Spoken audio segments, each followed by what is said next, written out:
for our pre-meeting agenda, and we're going to start off with the Wyoming Community Development Authority's WCDA Community Development Block Grant Funding, CDBG, Neighborhood Development Program presentations. The first presentation we're going to listen to tonight, if you, when I call you out, if you'll come up to the podium up here and give your presentation. And they're 10 minutes in length. Are we going to? Okay, yeah. So there'll be a timer up here, so you get 10 minutes, no more than 10 minutes. And we'll start off with Wyoming Food for Thought.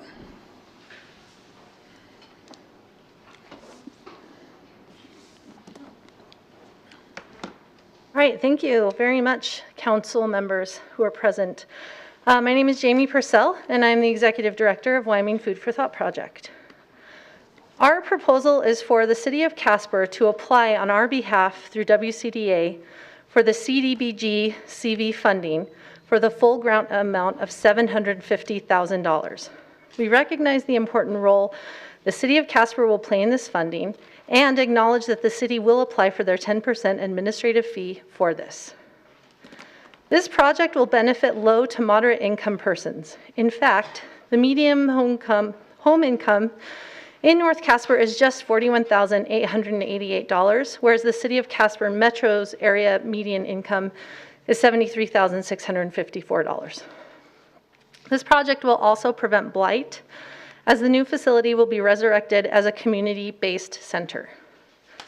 This project will also address an urgent community need. The closest grocery store to the North Casper neighborhood is 1 to 3 miles away. We seek to bring a grocery store back to North Casper. The Urban Food Center project meets WCDA's state-level objectives of providing an area benefit for a residential neighborhood that is majority low to moderate income.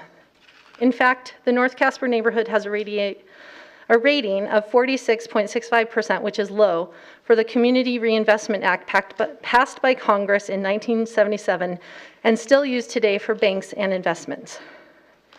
Here's why we need to complete this project and why we need your help with this grant. Since our inception in 2012, our goal has been to create a local solution to hunger. While we acknowledge the important work food banks and food pantries, we know that to truly end hunger, we must change the systems that create it. This includes ensuring that each and every child in our public schools are not hungry. The National School Lunch Program does an incredible job of feeding children during the week, but there were giant holes in the hunger safety net for kids. Our weekend food bags that we've been doing for 8 years have been a vessel of hope and dignity for local children since we began. And over the last year, the number of children in need has doubled. We have gratefully been able to continue to say yes each and every time. That doubling has been due to COVID, and one of the reasons that we're applying for this specific grant is because our capacity has doubled. We're out of space, and we need a new facility. Changing the system also means changing the way food is accessed. A neighborhood grocery store whose shelves are stocked with locally produced food. An urban farm in the heart of our lowest income neighborhood. Community gardens encouraging everyone to get their hands dirty. A shared use commercial kitchen and food business incubator, and more. Wyoming Food for Thought Project's Urban Food Center will reinvigorate the North Casper neighborhood. As our focus has been since our inception, community will be at the heart of this project. The North Casper Food Center will house all of Wyoming Food for Thought Project's programs. As a beacon for hope and opportunity, we seek to create a community-based center that empowers our neighbors in North Casper and beyond to have power over their lives. Whether that means creating a food-based business using the resources we will provide, or by having the availability of good and affordable food at the new grocery store. We have included in our packet to you detailed answers for the evaluation criteria provided to us by Liz Becker. However, I do want to highlight a few important points. First, this project concept has been in the works at Food for Thought for years. It was first envisioned as the Good Food Hub downtown, but for so many folks, COVID stalled us out. What we felt like was a roadblock has become a true blessing. This facility was presented to us, and it sits in the truest center of where our work matters most, and provides land to grow on for perpetuity, as well as interior space that will be used for community-based programs dreamed of and not even yet conceived. We hope you will see, just as we do, that the repurpose of the North Casper School will be a benefit for everyone in our community. We have secured the majority of funding to move into the facility and remodel a wing of classrooms for the shared use kitchens. What we hope to accomplish with the CDBG funding will be to transform the facility from a school into a visual and central beacon of hope. Finally, what we have built over the last 9 years is nothing short of a direct demonstration of the community and our work. We appreciate the opportunity to present to you. In your packet, you will find some visuals of what we hope that the food center will look like when we're done remodeling it. The good news is I was touring some of the council people around the facility. The roof is new, the HVAC systems are in working order. We've had electricians and mechanical engineers through. We've had structural engineers, and beyond paint, landscaping, and some hard work, the facility is in good shape and in good working order. And that's all I have. I'm a quick talker. Do you guys have any questions? They got half your time left. Councilman Gamros? I know you got a question. I don't actually. I just took a tour right before our pre-meeting, so I just wanted to thank you. Appreciate you taking the time to show me around and explain in person your vision for the area. Thank you. When you talk about a shared use kitchen, could you explain that a little bit? Sure, absolutely. So we actually already have one at 420 West 1st Street, and basically it's a commercial kitchen that's licensed by the health department, and then the time in that kitchen is shared. So you don't have multiple users in there at once, but you have different users scheduled for different times of the day. For a lot of our kitchen users, they don't need a full-time commercial kitchen.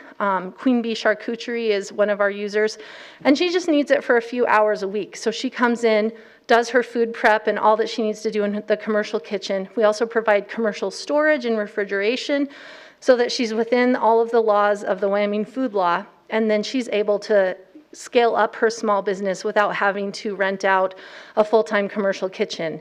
And we have about 8 users right now in that commercial kitchen, and they're all similar.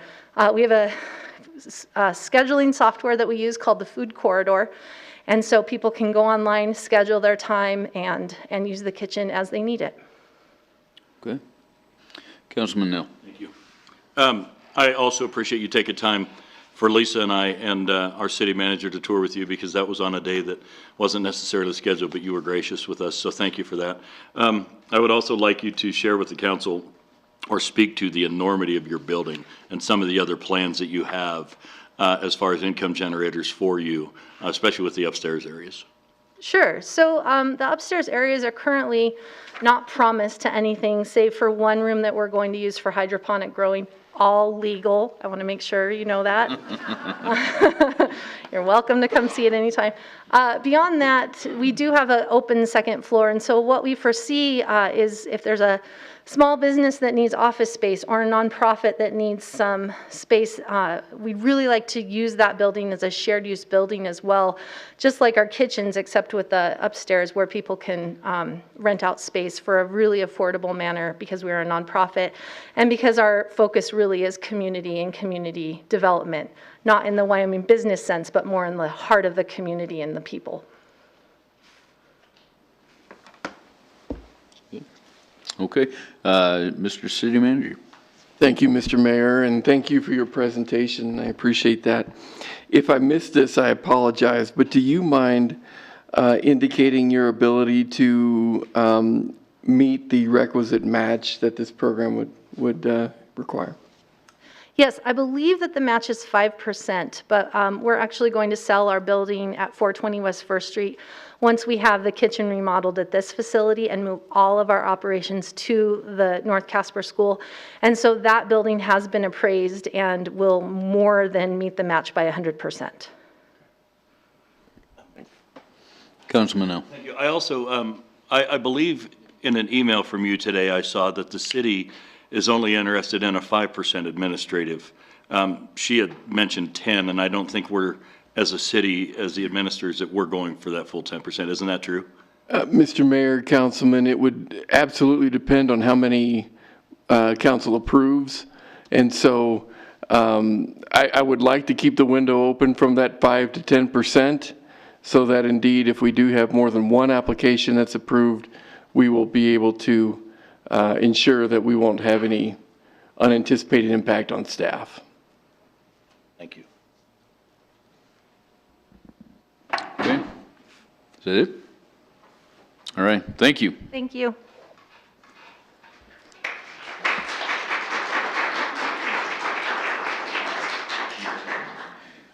Okay, we'll move on to our next presentation, which is Casper Housing Authority.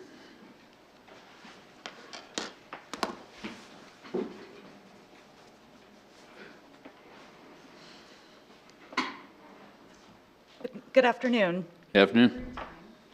My name is Kim Summerall Wright. I'm the Executive Director of the Casper Housing Authority, and we're asking you guys to consider our proposal for the regular CDBG funds for the Willard School project. The reality is of housing that for many years, housing authorities gave out vouchers to a select few people. They patted them on the head, and they said, "I'll see you in a year." And they did nothing else for them. They left them on their own to figure out if they needed services, where to find them, and if there was anything even available to help them with their problems. Unfortunately, the result of that was generational poverty, and we've been fighting that model for a long, long time. With such limited housing resources through HUD and through the government, it became very apparent that housing authorities could and should do more than just housing. HUD instituted what we call an unfunded mandate, lovingly, of course, because when we're talking to HUD, we always say that, but they mandated what they call a family self-sufficiency program, and then they didn't give any money for it, just a little bit. And the majority of that funding went to large housing authorities in big cities. And what it was designed for is to give families the resources they needed to get out of poverty and to move towards self-sufficiency. What happened with the small housing authorities is they were just kind of left on their own devices, but they did get written up in their audits if they didn't have the program. What we've done during the growth that CHA has seen in the last 8 years, we've actually made this initiative a priority. We've gone after federal, state, and foundation grant funds to provide critical supportive services to our tenants and to help move them towards self-sufficiency. By keeping that as our mission priority, we have had some success. Our efforts have resulted in 49 families purchasing their first home and countless others moving towards financial independence. We know that our model works. We know that we're onto something that we can generally fund when it comes to the service side, but we also know that it's simply not big enough. We purchased the Willard School in June of 21 to assist our families in accessing resources to end this generational poverty problem. We believe the Willard project is the next step through the concept, another concept from HUD, called the HUD Envision Center. Envision Centers are centralized hubs that serve as an incubator to support 4 key pillars of self-sufficiency: economic empowerment, health and wellness, educational advancement, and character and leadership. This concept is a critical component to offering a holistic approach to housing and health by connecting HUD-assisted families with the tools that facilitate self-sufficiency and economic mobility for low and moderate income individuals and families, which meets HUD's national objective for CDBG funds. The Willard project includes a training center, a child care center, housing offices, and supportive services for individuals, families, elderly, people with disabilities, and veterans of low to moderate income status. It qualifies as a neighborhood center in the Generation Casper Comprehensive Plan, and it meets WCDA's state-level objective to providing an area benefit for a residential or mixed-use neighborhood. The Connections to Success Training Center, which is a partnership between Casper Housing Authority and Seton House, is critical to the self-sufficiency goals that are set by each participant in CHA's programs. The program, which includes Dress for Success, interviewing skills, resume building, and how to access educational or job training opportunities, are really the very heart and soul of this training center. We have a family self-sufficiency team of case managers and social workers who will be providing supportive services to those in both our housing programs and in our training center. They provide these services for people that are also on the very long wait list for housing services, because we have a lot of those throughout our programs. It is our experience of the CHA team that the journey to self-sufficiency can sometimes begin before the voucher is even issued. Our child care center, which currently serves 70% low and extremely low-income families and foster children, will be transitioning into an early learning center, providing a safe, innovative, play-based educational environment. We've also received grant funding for the addition of an edible playground. It will have a hoop house, pollinator garden, and garden beds, creating a sustainable ecosystem in the play space at the center. The areas around the building will be part of the Food is Free program, providing fresh produce to every single one of our neighbors who live around the Willard School. The new Early Learning Center with expanded hours, healthy food, therapy rooms, and a sensory room, which is pretty uncommon for daycares all across the state, will also have a dinners to go program where parents can pick up a take and bake that was freshly made earlier that day. The edible playground is not only a visual benefit to the neighborhood, but also for the soul of this community. By removing barriers to childcare, parents can pursue education and better paying jobs during non-traditional work hours and begin their own journey to self-sufficiency. Knowing that a child is in a safe, nurturing environment, is receiving healthy meals and educational support is their first step in ending the generational poverty. The Casper Housing Authority is ending blight, not only visually, but institutionally. But we are qualified to handle a project of this size. The Casper Housing Authority operates 8 HUD housing programs, 3 IRS housing programs. We manage nearly 300 housing units and 12 commercial buildings, in addition to our nonprofit programs that we offer to the city of Casper. We are one of the few developers in Wyoming who has a local low-income housing tax credit, or LIHTC, specialized property management team, and we manage our own properties. We don't give them to people from out of state. Our self-sufficiency team is unique to Casper Housing Authority as well. It is the only one of its kind in the state of Wyoming. It is a practice that is across the nation, but it's the only one in Wyoming. Acquisition rehab of properties is an area in which the Casper Housing Authority excels. Including our administrative offices on Durbin Street, we've managed the rehabilitation of 10 properties in Casper, including your property at the Life Steps campus. The Star Apartments, which I'm sure you're all familiar with, which is currently Centerpoint, in that project we handled $500,000 in remediation of contaminated contaminated waste and hazardous materials in that property alone. So we're used to dealing with this, we're used to managing it. From the purchase of a condemned building through the remediation and rehabilitation of the property, handling the construction and permanent financing and the investors that come with that, to managing the finished property, CHA has vast experience in the process of acquisition rehab. In the past 6 years, we've worked with out-of-state investors to secure nearly $50 million for rehabilitation and construction of affordable housing in Casper. All of that money came from outside the state. The expertise in construction, mediation, rehabilitation, and working within multiple federal rules and regulations is an everyday occurrence at the Casper Housing Authority and within our team. We have extensive knowledge working with federal funds, block grants, state funds, foundation grants, investors, and honestly, as part of our standard operating procedure, every single year we handle 24 audits, reviews, and inspections just due to the diversity of our program.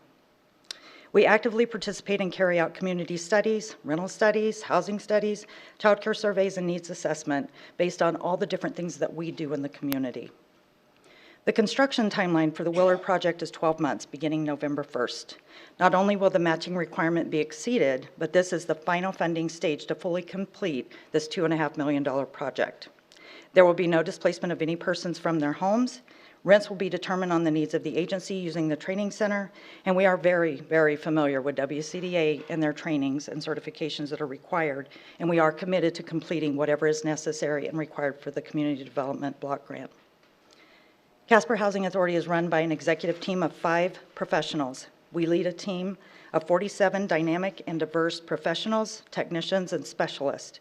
We provided housing, jobs, and economic development in Casper in this community for over 47 years. Now is the time to position the Casper Housing Authority for the future by providing this necessary program and community center for the services of the families, children, and all the other people that we serve in this community. We respectfully ask for your support to continue this important work to help individuals and families become economically independent and self-sufficient by supporting this application for the Community Development Block Grant. I have 1 minute left. You still have a minute. All right. Councilman Nell. I would also like to thank you, as we did Ms. Purcell, for taking time for some of us members that couldn't make the allotted time, and you were very gracious and touring us and showing us what you had going. So thank you for doing that and taking the time for us. In your packet, you'll see the very first, and when I say hot off the presses, I mean 5 minutes before I got here, I received those from our architect. Those are the exterior, the first draft of the exterior renderings, so that you can see what the school will look like when it's completed.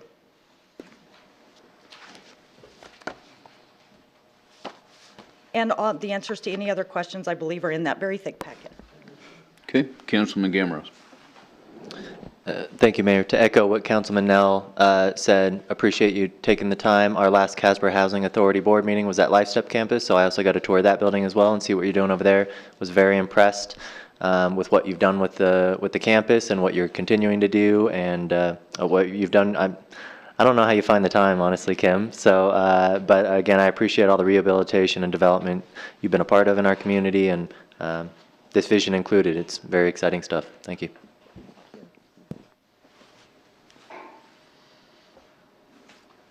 Okay.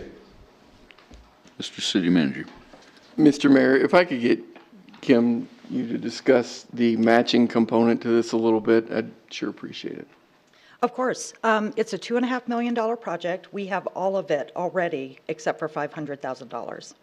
So we actually have 4 times the matching component, 4 times 100. Okay. All right, thank you.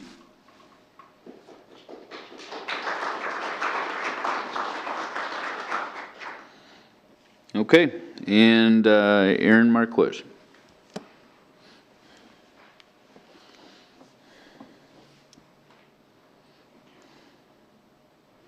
All right. Hi, everybody. I'm Erin Marquez. This is actually my first time ever presenting to City Council or even bringing a project to this size. So first off, I really appreciate the projects that were just presented. I think they're great community projects, and I can learn a lot and team up with them. I'm a private investor. I'm a realtor as well, but I started in investing in single-family homes. I'm very passionate about affordable housing and helping in transitional housing. And the project I'm proposing, it's come about because originally I was looking at the Royal Inn as a personal project to turn into transitional housing. When I found out about the block grant and how it works, I started to look into other buildings because the Royal Inn was sold. So I am here. The data that I have is very limited because it was pulled together much quicker than, again, the presentations prior. But what I am proposing is a block grant to acquire the building here off of First and North Center, 100 North Center. The historic hotel that has now been used for office space and abandoned over the years. Looking into it, I can see why other investors have passed over the investment themselves. There are a lot of things that need to be restored and renovated to get to code, as well as just things such as parking being an issue for using it as office space. So my proposal of using it as transitional housing is something that, again, I am very passionate about, and I think that the funds do help the community as it is located into a slum and blight area. There is a lot of homeless and those that are coming out of rehabs, and they're looking for some type of affordable transitional housing. So it's temporary housing. The floor plans that I've provided, there would be 35 units total, and the 9th floor would be used as COVID-safe workspaces, as well as kind of a grab-and-go kitchen to feed the people that live there. With public transportation being so accessible, it also provides them opportunities to get work and get on track with their next long-term plans, which is a big deal when it comes to people looking for that temporary housing. Unfortunately, a lot of times they end up in places where they are not able to get easy public transportation, and they are in an interim state of their life where they're just trying to get on their feet again. So The location-wise, I think, is ideal. Again, I also believe in the project for continuing what HUD and the Housing Authority does, which is providing affordable housing. So the model I have here does produce revenue. The plan for that revenue, obviously, one is to match the administration fee for the city. I do plan to have a board, hopefully some of the city members or other community members that want to see this happen. And we also would be using that revenue to continue this mission in renovating North Casper and other buildings that are been abandoned and considered slum and blight. So right now, the estimated remodel cost based off of high-level numbers is around $4.5 million. And that is the complete renovation, including the elevator, the fire code, with the building separating from its original structure. It has some egress issues, so taking down that whole fire escape staircase is going to be one of the biggest remodel projects.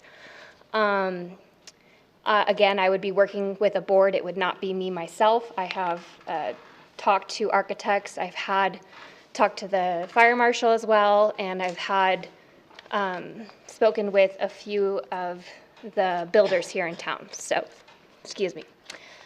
The numbers, again, are rough, and in the sense that I don't have any RFQs that have been turned back around to me for exact numbers, but my proposal is the $500,000 to acquire the building, which would offset a large portion of just getting started on the project itself. So, questions is kind of where I'm here for.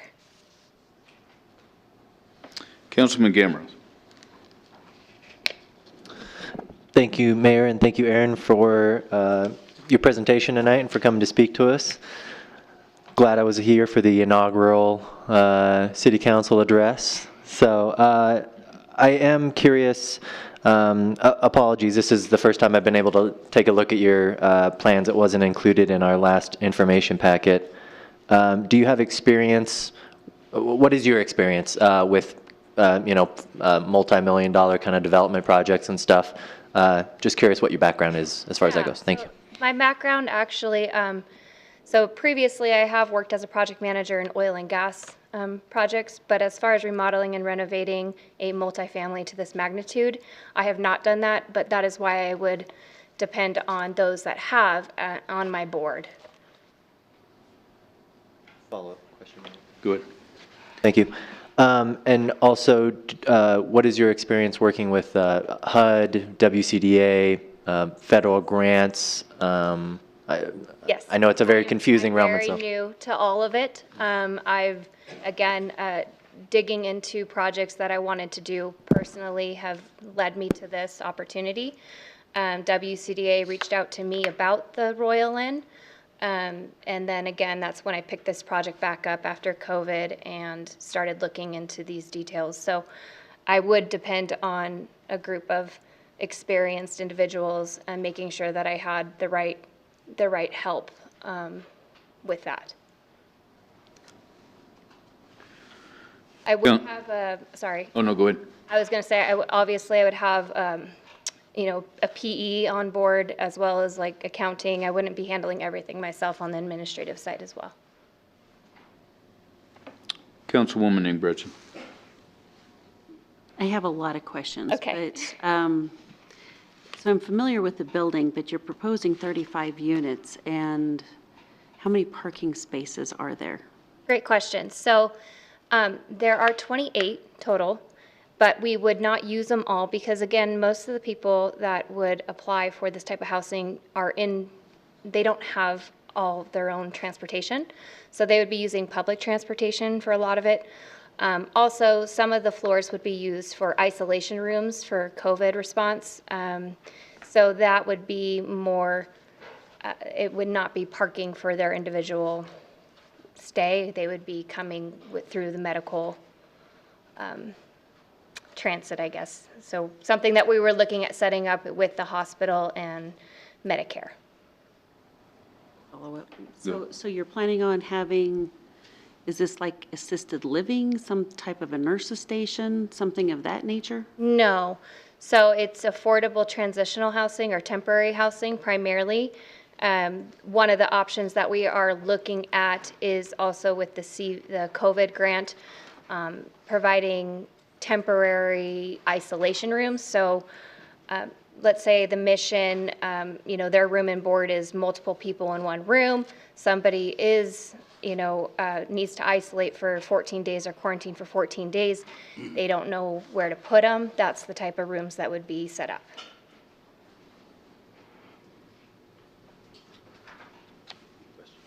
Councilman Nell. I noticed in here that the destruction would start right away, but the major construction would be in the fall of '22. So what is the proposed, date to open the doors? Are we looking, I'm assuming fall '22, we're going to be in 2023 at some point.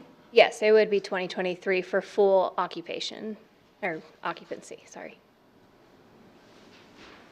So it's a three-phased project is what's proposed there. Again, obviously this first phase would be getting into the nitty-gritty of getting actual estimates, renovation costs, the board, because all this is not, this is conceptual at this point.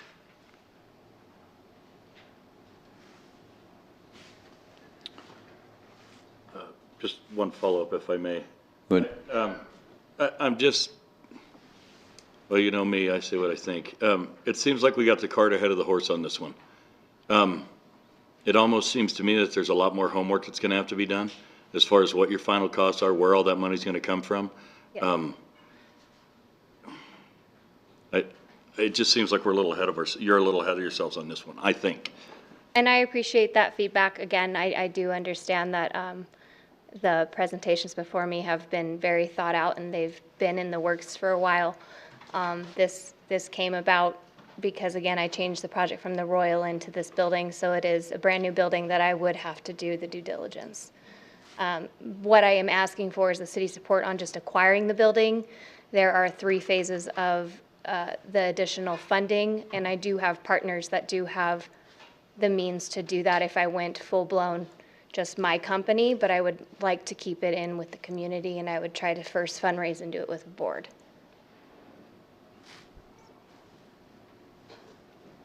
Did you have some? Mr. City Manager. Mr. Mayor, as a sponsor of a potential project of this nature, it certainly would be my recommendation that as it relates to the full build out of this project, that having the capitalization, well at hand and determined so that you could see where the partnerships are coming from and where the longevity of this project is going to be made manifest, particularly from a financial standpoint, might be a step worth taking prior to taking these steps, as it were, in a sub-recipient relationship. And so I would offer that for council to think about as you are about to enter into a deliberation phase here in a few minutes and offer a decision in that, that sounds like a pretty significant step that is unclear has been taken at this point. And so in full transparency, that would be a caution that I would offer. Okay. Any other comments? I would like to make one comment. I appreciate your forward thinking on the, in particular, the COVID isolation rooms. And I could tell you, and I think the city manager would agree with this, is in the last year, especially when it came to the homeless population, if they came down with COVID, we had no place to put them. And it was scrambling to try and find places like that. So if there's one thing to take away from this, I appreciate the fact that at least you thought about something to that effect. So thank you. And thank you for your presentation. Thank you, guys.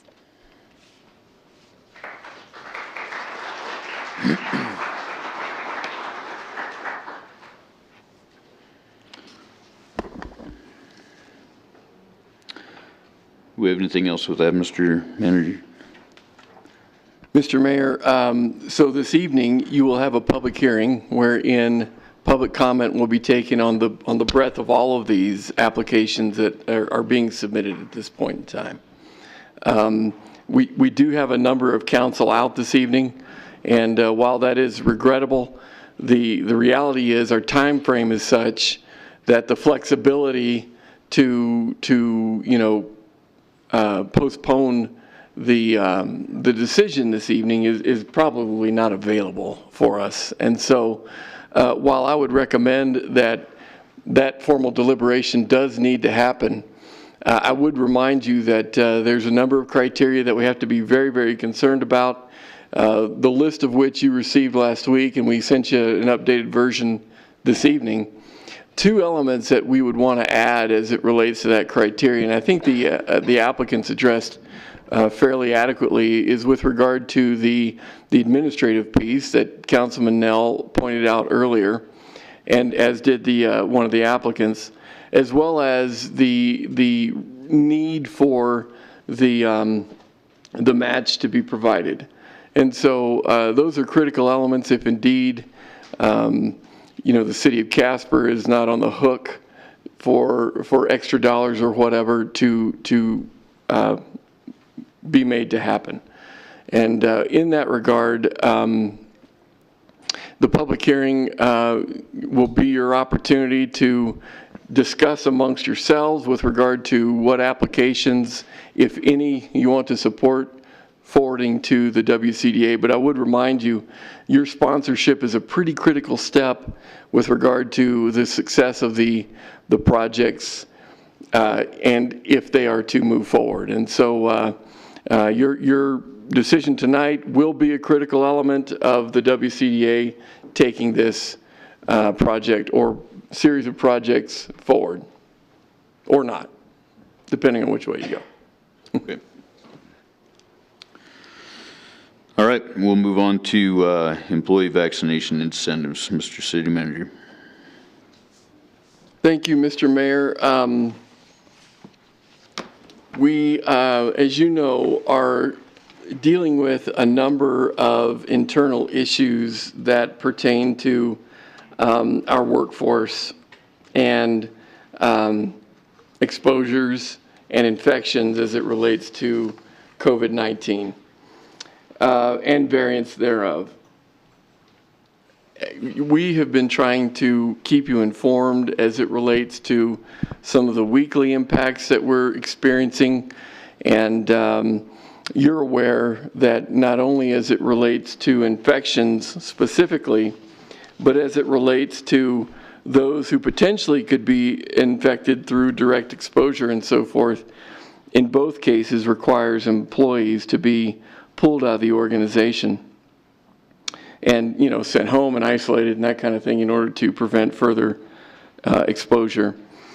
Since the end of July, we have had 60 employees who have tested positive for COVID infection.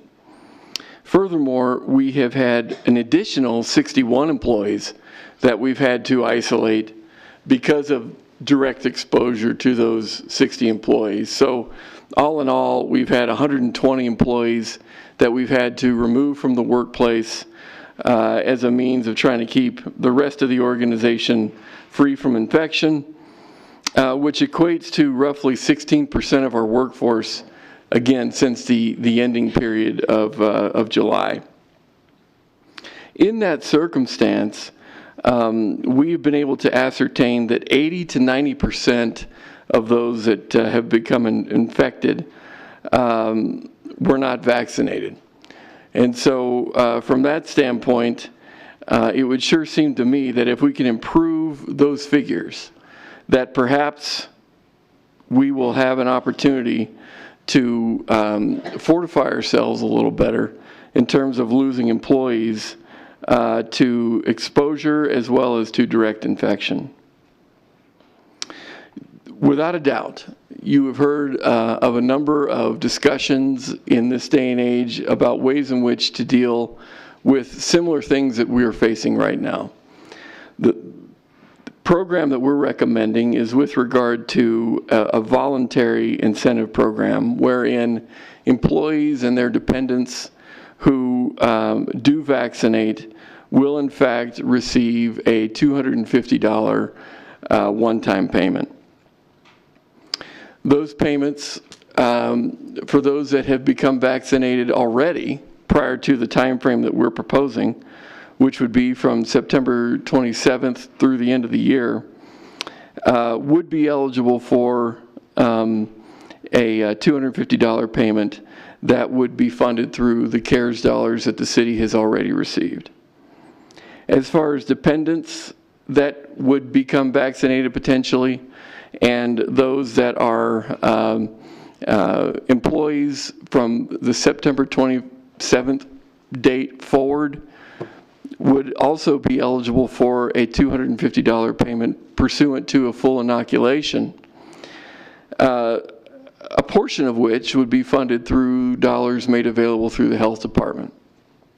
Spouses and dependents who also become inoculated by virtue of this program, you know, the incentive or whatever, would also be eligible to receive a payment, but that would be fully covered through the health department, and the city would not have to use CARES dollars in that circumstance. I'd like to show you an exhibit here that we've prepared with regard to an application of the current rate of infection that we're seeing, and we'll bring it up here in just a second, applied over time with regard to potentially not moving forward with some level of proactive program that would hopefully better fortify ourselves with regard to the rate of employee loss, if you will, pursuant to infections and exposures. As you can see here, the black line is representative of actual data that we're incurring and dealing with as of the end of July. Pursuant to a period by which inoculations could take place and provide their efficacy, if there's going to be any that is had, we will see probably a trend of this nature, hopefully relatively flat, as again those inoculations take effect and have their desired impact, hopefully. We anticipate that we could potentially see some positive impacts with regard to the effect of the vaccine, and or potentially not seeing any effect at all or doing nothing. We also have applied sort of a trend line, if you will, that again applies the same rate of what we're seeing right now over time toward the end of the year, and what those possibilities could look like as it relates to where we think we may be going and what the exponential increase could look like if in fact we're hit with exponential increases and infections, which is not unlike what we've experienced throughout the pandemic season.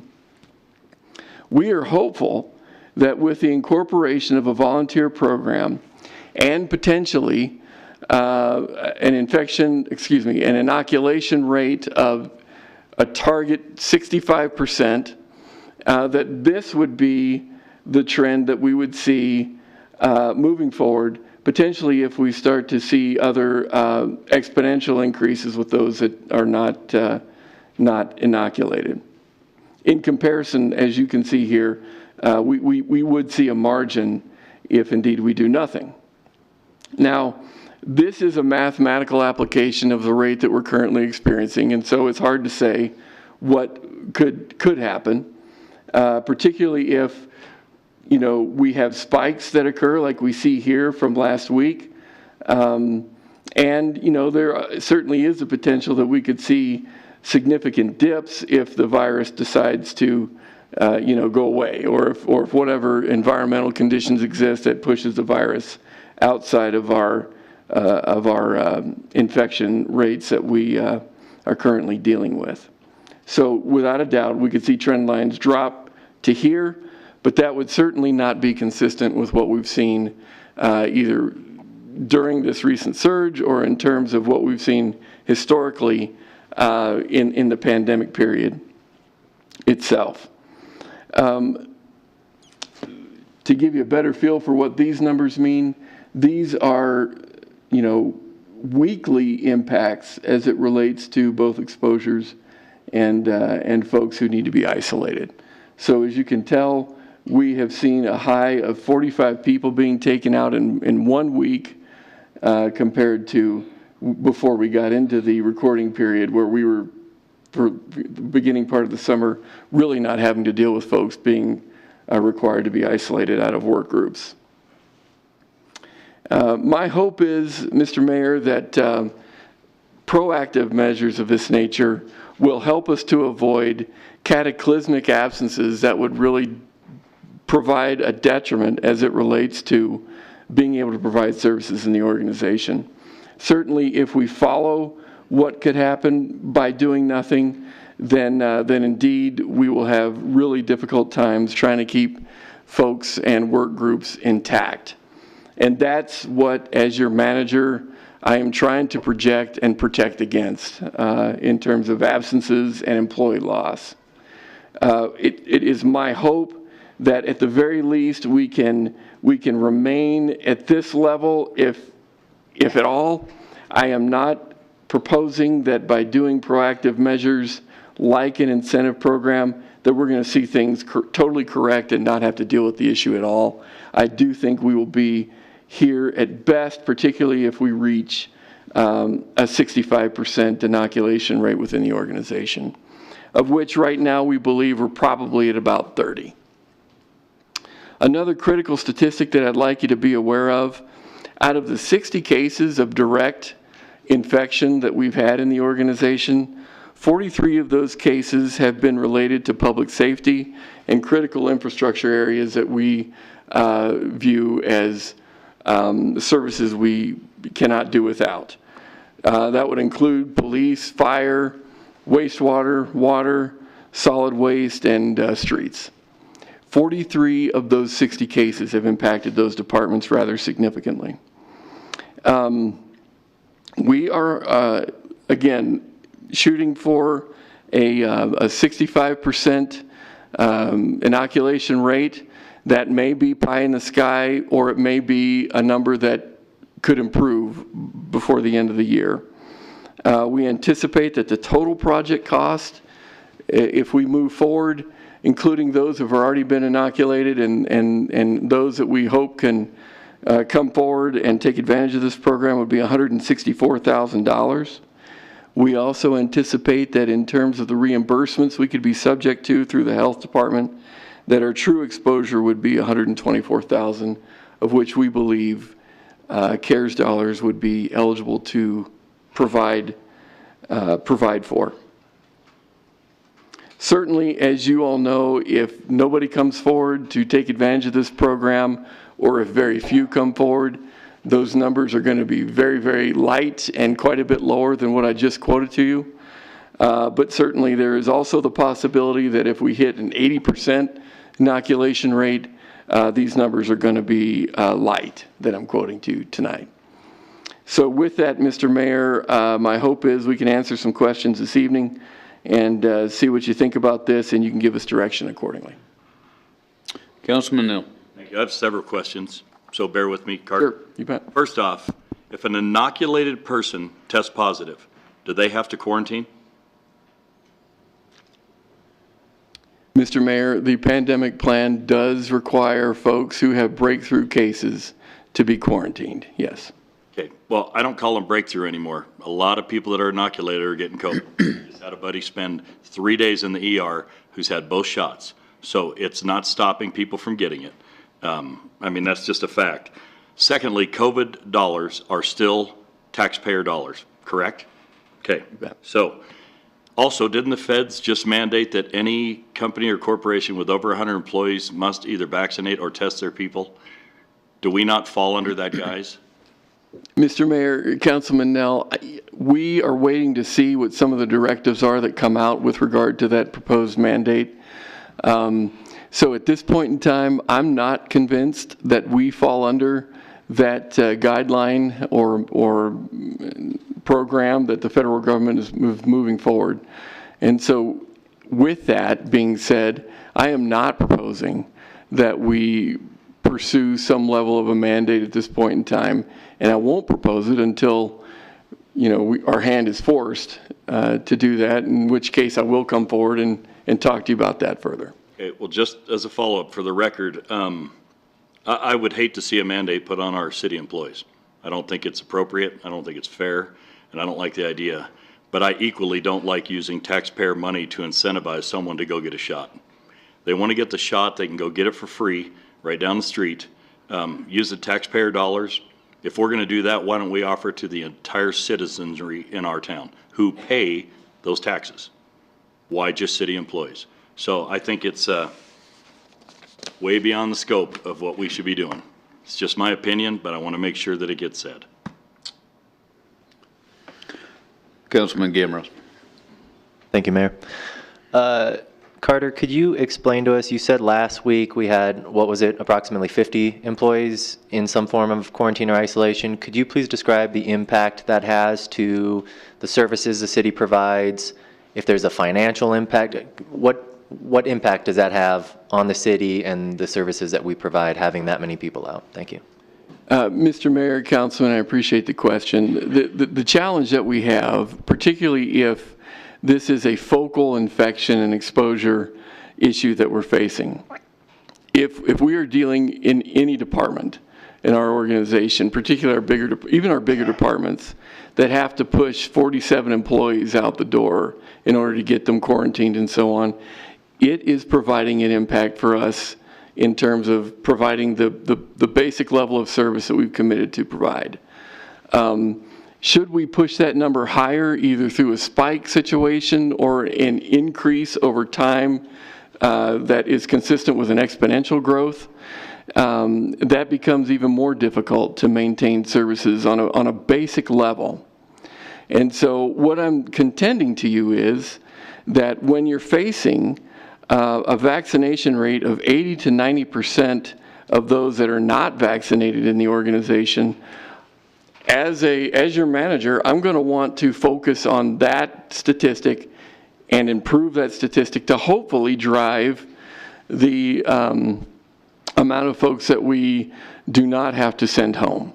Because indeed, when we have folks who are vaccinated and have been exposed, if they can deploy a mask and so forth and come to work, they can still come to work. For those, as Councilman Nell indicated earlier, that have actually tested positive, they will have to go home anyway. So I'm hopeful that by dealing with that dynamic alone, we can improve our situation and avoid some of this exponential dealing with folks being out of the office and away from work groups providing services to our city. Good. Thank you. I'm going to try hard to be succinct with this. I got a lot of words in my head that I want to make sure I get out. Well, so I would disagree with Councilman Nell on, I guess, several points maybe. Breakthrough cases, I believe, represent something like, 10% of people that are vaccinated end up breakthrough rates or something like that. So the fact that you know a gentleman doesn't surprise me because, as Carter said, there are people who are vaccinated that continue to contract the disease or the virus. But at the hospital, we've seen the medical center, 90% of the folks up there that are hospitalized are unvaccinated. And so I think the research bears out that the vaccine at least has some sort of impact on certainly the severity of symptoms, but also the virality of the people that do contract it. My question is, of the people that have been isolated or in quarantine from the city perspective, you said 80 to 90% of them were unvaccinated, but also we only have, well, it sounds like 70% of the people in the organization aren't vaccinated. And so the 80 to 90% that are out after contracting the virus is just a 10 to 20%, addition above that. What I'm trying to get at is the $124,000 in CARES dollars, the difference between the blue line and the green line, I can't tell from here. It looks like the difference of 10 employees essentially. I'm trying to, folks have asked me these CARES dollars. I know they can only be dispersed.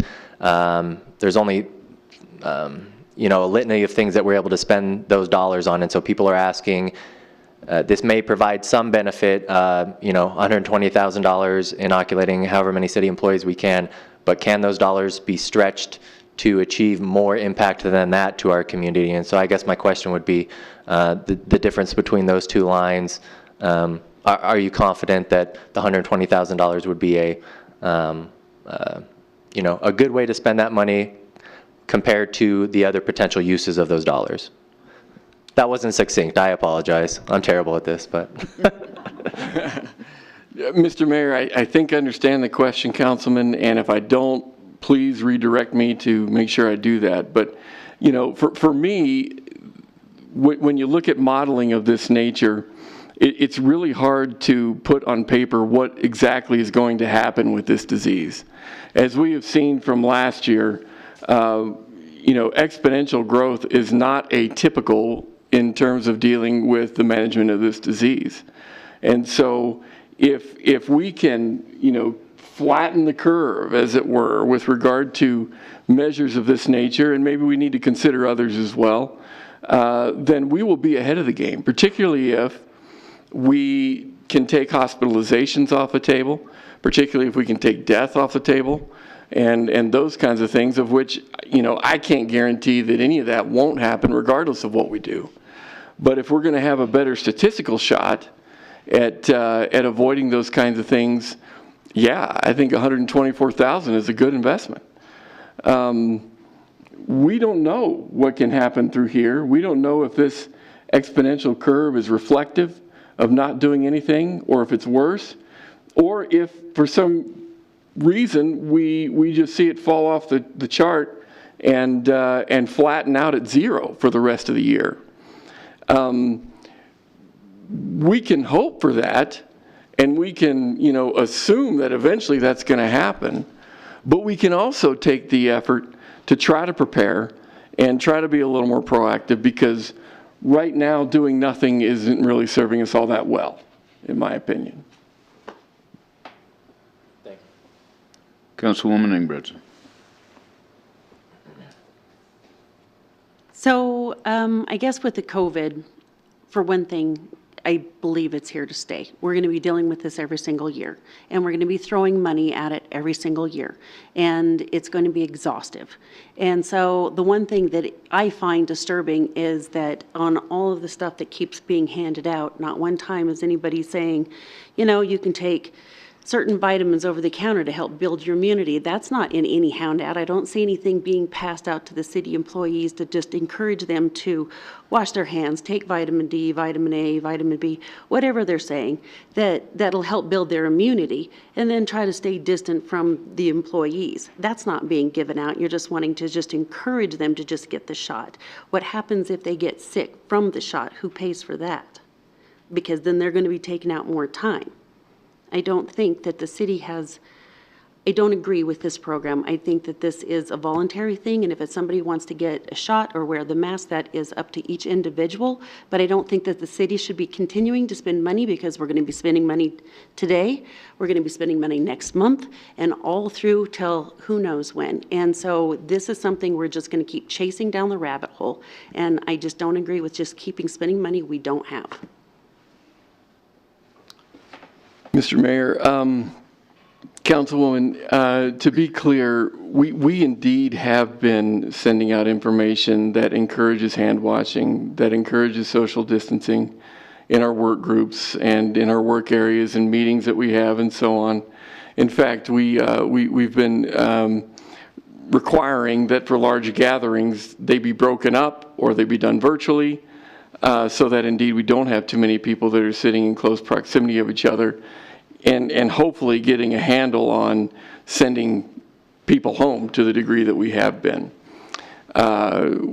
When folks are riding in cars together, they're required to wear masks. When public safety is interacting with the public, they're required to wear masks. We are changing shifts at the water treatment plant, at the wastewater plant, so that we don't have too many proximity issues there. So I would completely disagree with you that we're not doing anything to encourage other behaviors so that we can avoid these kinds of things from happening. With without a doubt, we could save $100,000 by doing nothing, but it does not represent a real solid management technique so far that has helped us to avoid these kinds of issues to date. Maybe we'll be more successful, but certainly as it relates to what we experienced last year in terms of the very, very strict safety protocols that we applied and the encouragement that we went through with employees, and admittedly prior to vaccination, we dealt with quite a bit here, as you can see, in terms of employees being absent and everything else. So yes, we can save a bunch of money by not doing things like this, but I can tell you, we are not only relying upon expensive alternatives like this to try to avoid cataclysmic employee loss that would hamper service provision.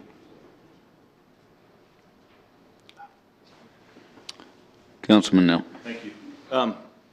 I guess I want to be clear. I don't want to be the guy that, oh my God, he doesn't believe in COVID. I believe in COVID. I believe it's a virus. I believe it's here. People have died from it.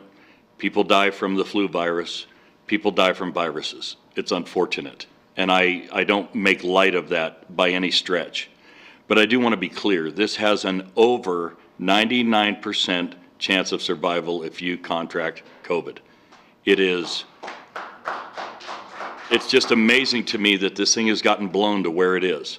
You know, I've done the research on masks. My son is a doctor. I don't just some elected guy that thinks he knows what he's talking about. That's not the case. I've had COVID.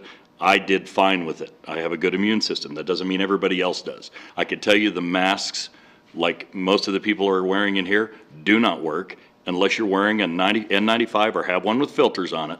Particles are going to get through. It's a virus. That's how it works. We can inoculate every single city employee in our entire organization, and they're still going to go out in public, and they're still going to be around uninoculated people. They're still going to be around unvaccinated people. And as we all know, whether they get sick from it or not isn't the case. If you're inoculated, you still get COVID. You're still asymptomatic. You could still transfer it. So unless we're inoculating the entire city or limiting where they can go, to me, I can't wrap my head around spending this kind of money. I'm sorry, but I'm just not buying it. Not now. I mean, if you came up with a mandate and said, get inoculated or bring me a test so that you can come to work or whatever, I understand that. I don't want that either. I think this is something we're going to live with the rest of our lives. I truly do. And you can look back on this video 10 years from now, and we're still going to have COVID, and we're still going to have the flu. It's just one of those things. And I'm sorry, but I can't get behind this. I'm sorry, Carter. That's all right. I can't do it. Councilman Ganneros. Just one clarifying question. Carter, you probably don't have this information available, but I'm curious what the greatest number of people is you've had out at the city due to flu. Have you ever had 50 people in the city out due to flu? Mr. Mayor, Councilman, not that I'm aware of, no.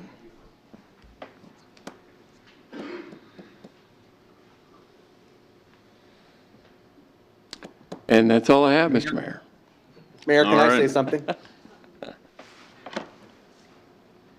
There's somebody else? Who? Councilman Pacheco. Thank you. Can you guys hear me okay? Yeah. Okay, thank you. I'm in support of this, Carter.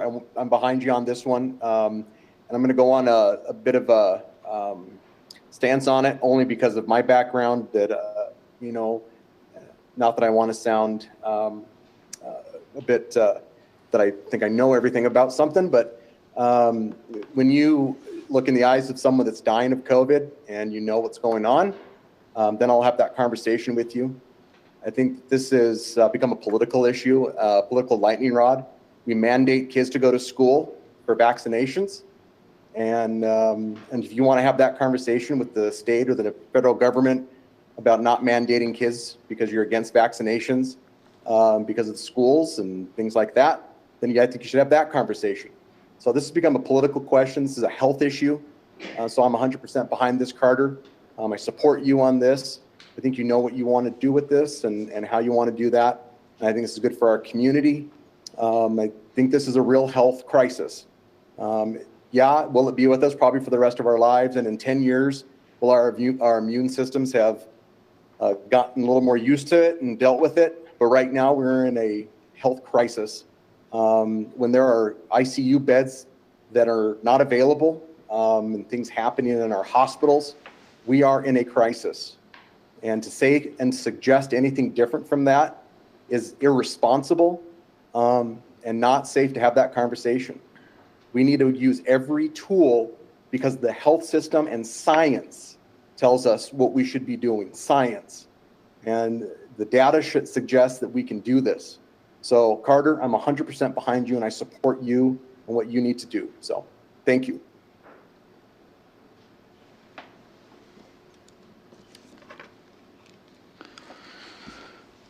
Okay, we'll move on to the last item on our agenda for the pre-meeting, and that's introduction of new employees. Mr. City Manager. Mr. Mayor, before we do that, I'm really not sure what direction council is giving me in terms of moving forward with this or not.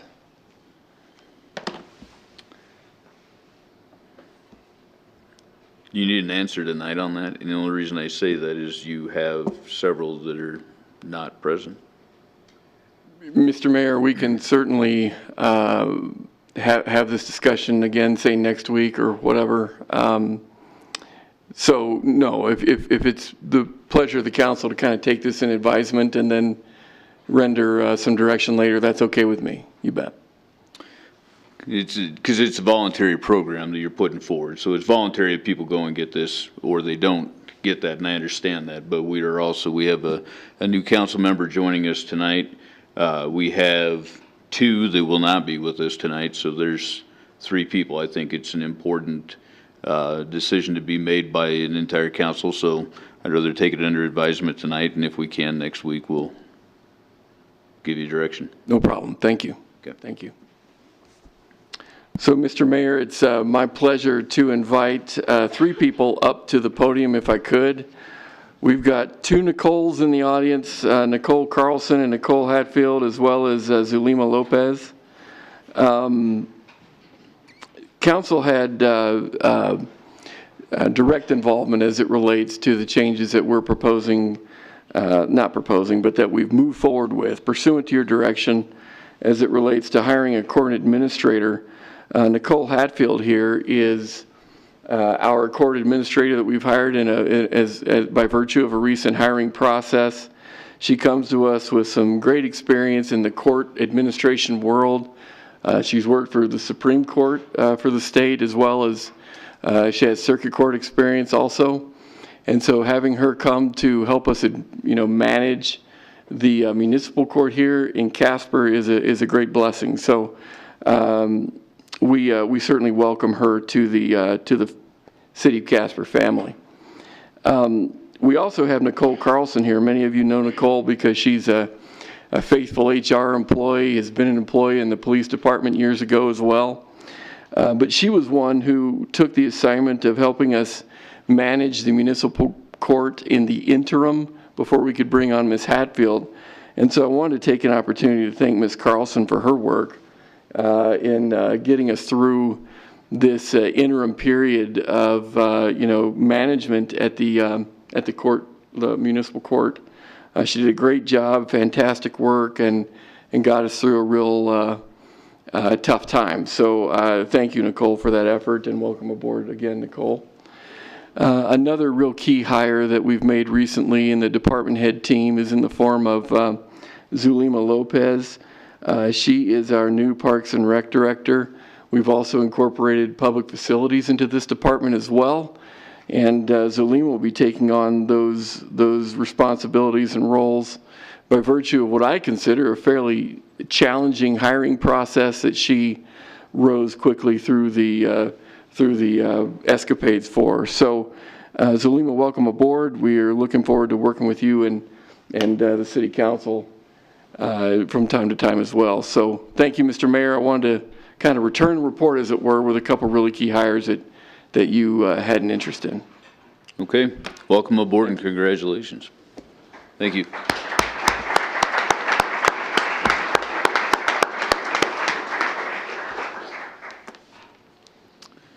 That's Do you all I have. Do you have anything on agenda review? No, sir, I sure. Okay. You want to jump right into it, or do you want to? You bet. Okay.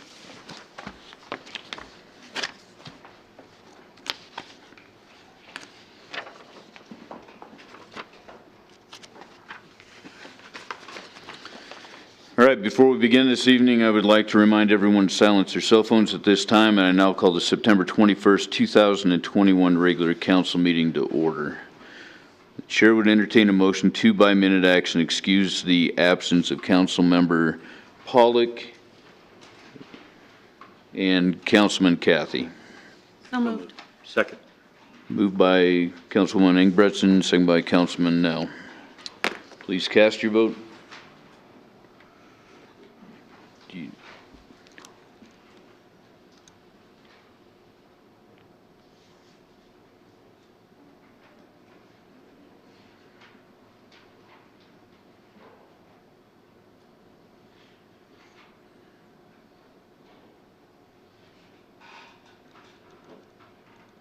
Do we not have them?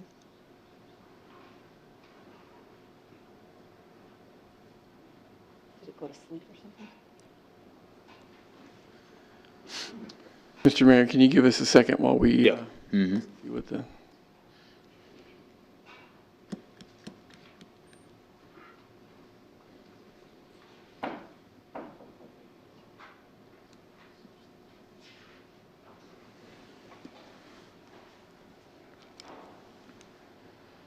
I did that. I don't know what the people that aren't live are saying.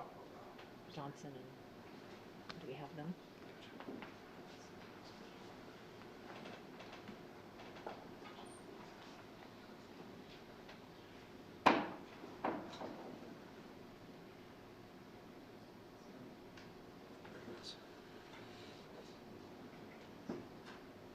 With all members voting aye, motion passed. Okay. Council meetings are also televised and can be viewed on cable channel 192. Would you please join me in the Pledge of Allegiance?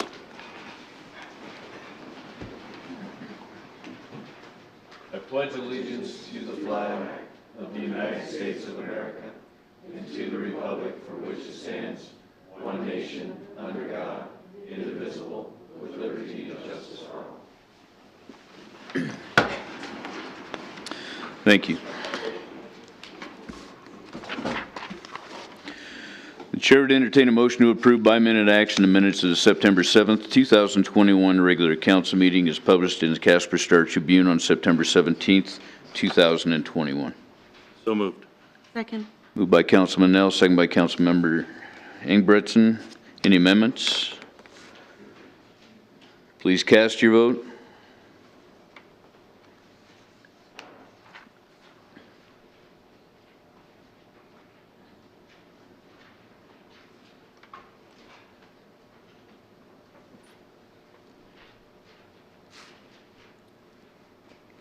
Councilman Nell, Sir? please record the vote. With all members voting aye, motion passed. The chair would entertain a motion to approve by minute action the minutes of the September 7th, 2021 executive session. So moved. Moved by Councilwoman Ingebretson, second by Councilman Gamroth. Any amendments? Please cast your vote.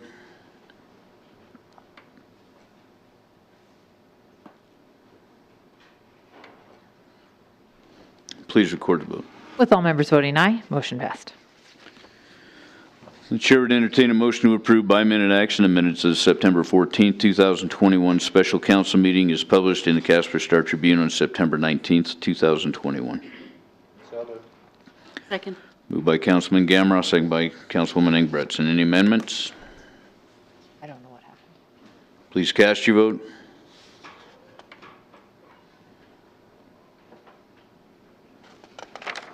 With all members voting aye, and I can see them. Okay. Motion passed. All right. Chair would entertain a motion to approve by minute action the minutes of September 14th, 2021 executive session. So moved. Second. Moved by Councilman Nell, second by Councilman Gamroth. Any amendments? Please cast your vote.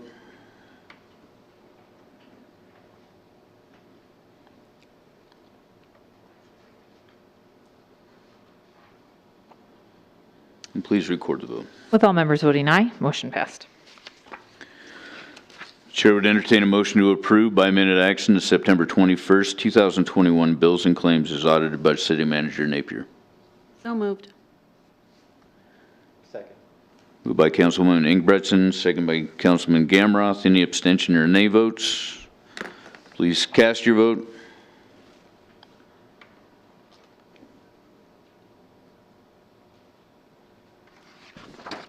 And please record the vote.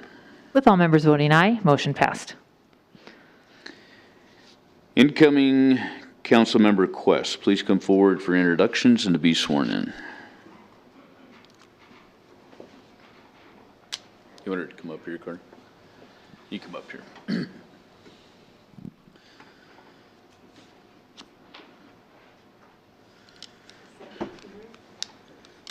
Yeah, that'd be fine. You want to, do we do the swearing in first or introductions? Okay, all right. So interim city clerk Pete Myers will now issue the oath of office.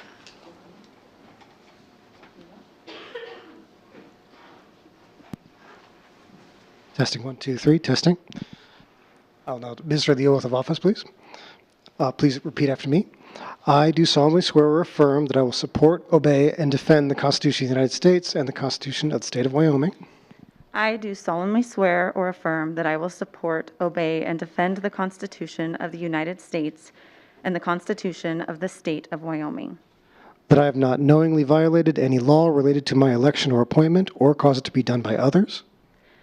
That I have not knowingly violated any law related to my election or appointment or caused it to be done by others. And that I will discharge the duties of my office with fidelity. And that I will discharge the duties of my office with fidelity. Thank you very much. Thank you. The family come up? Huh? Family?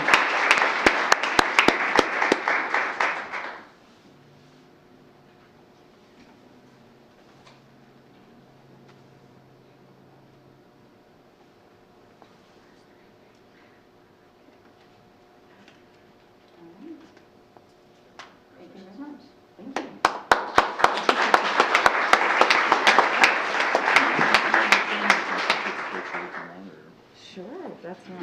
Absolutely, sure. You guys want to come? Want to have your family come up? Can I bring the whole crew? Sure, bring them up Okay. here. Of course you can.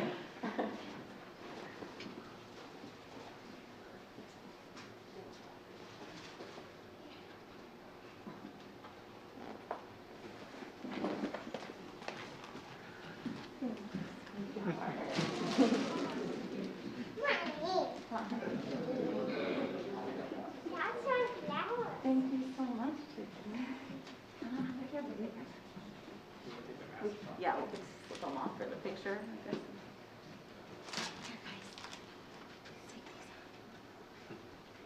Okay, can you just wave to everybody? Say hi. What do you think? Can I hold you?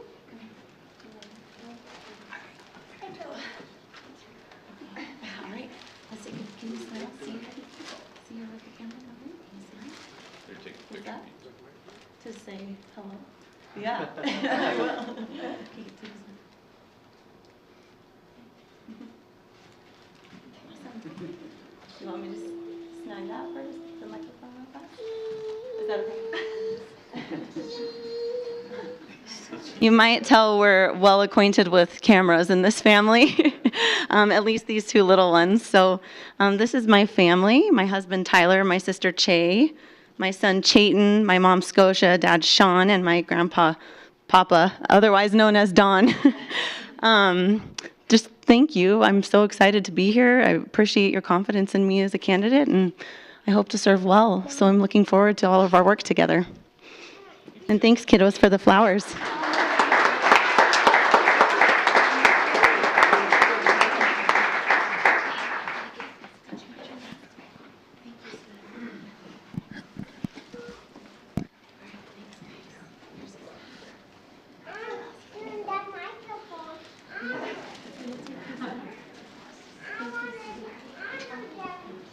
I know.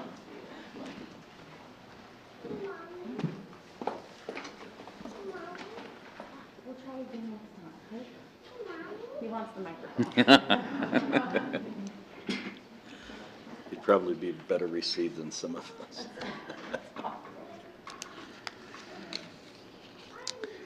Okay, the meetings, or the minutes of the meeting will reflect that Councilmember Quest has now joined the meeting.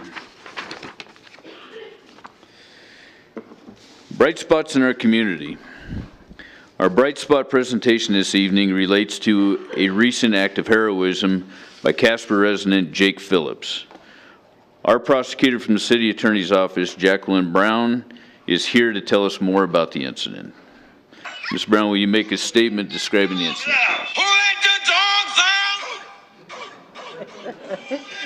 I had to, Jackie, sorry. Thank you, Councilman Nell.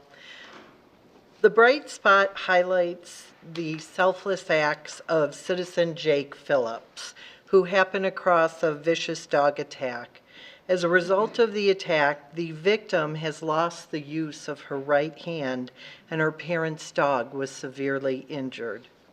On May 23, 2021, a dog was roaming the neighborhood. The victim was in her parents' driveway putting items in her Jeep. Initially, when the dog approached, it seemed friendly to her. However, when her parents' dog came out onto the house, the pit bull attacked the dog on their front porch. The victim felt powerless and alone. The pit bull was dragging her parents' dog down the sidewalk. The victim stood over the dog, screaming, and tried to block the pit bull from progressing any further. Both the victim and the family dog were dragged and pulled into the middle of the street. The victim was still screaming and trying to get the pit bull to stop. Suddenly, the pit bull shifted its grip. Before she could even respond, the pit bull bit down on the victim, and both she and the family dog were permanently pinned between its jaws, completely unable to move. A moment later, Jake Phillips came running. Jake Phillips quickly evaluated the distress of the victim and her dog and then took action. He told the victim to hold on while he knelt down next to her and attempted to put the pit bull in a chokehold from behind. His voice was calm and even. He kept reassuring the victim to just hold on. He continued to put more pressure on the pit bull's necks using the dog's choke collar. As he forced it further and further into a chokehold, the pit bull finally unlocked its jaw for a brief second. It was in that crucial split second that the victim and family dog were able to escape from the attacking dog's clutch. The pit bull was still raging against the chokehold. It tried to get Mr. Phillips, but he was able to keep grip on the dog's choke collar and kept it in a chokehold. The victim was amazed that Mr. Phillips was able to contain the animal as long as he did. Eventually, the owner arrived, took the dog by the choke chain, and led the dog back into their home. The victim was so thankful for Mr. Phillips, a perfect stranger, putting himself in harm's way to save them. He sacrificed his own personal safety and well-being to come to their rescue. It was one of the most selfless and noble acts that the victim had ever witnessed. And I know that the Casper City Council, too, recognizes the selfless and brave actions of Mr. Phillips. Mr. Phillips, your conduct is a bright spot that we appreciate and for which we as a community thank you.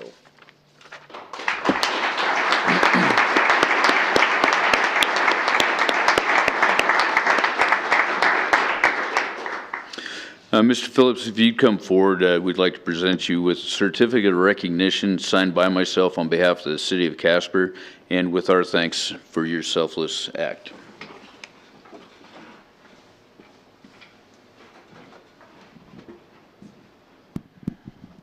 A certificate of accommodation is hereby presented to Jake Phillips for an act of neighborhood heroism in which you intervened in an attack on your neighbor, Eileen Lisco, and her family's dog, Cricket.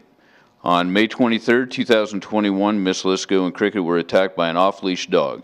Both were severely injured, but the duration and severity of the attack was greatly reduced by your assertive, courageous, and thoughtful intervention. The Casper City Council extends our sincere appreciation for your outstanding demonstration of heroism.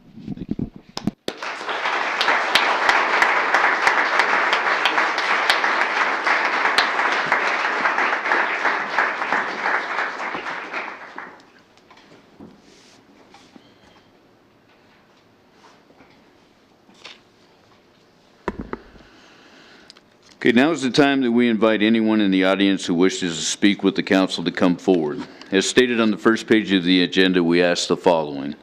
Please state your name and address. Direct all questions, comments to the mayor and only the mayor. No personal attacks on staff or council will be tolerated. Council will not respond to personnel matters. Those will be referred to the city manager. Questions posed by speakers may or may not be responded to by council members. Presentations are limited to 5 minutes, and a duplication of speakers will not be allowed, nor will time extensions be permitted. Please note that public hearings and ordinances each have their own comment period, so please hold your comment on those items until we reach them. Good evening. Good evening. My name is Gabriel Webb. My address is 148 Indian Paintbrush in Casper. Good evening, Council, Mr. Mayor. The subject of the vaccinations and whatnot has come up tonight, and I would like to speak a little bit about some of the vaccinations and testing.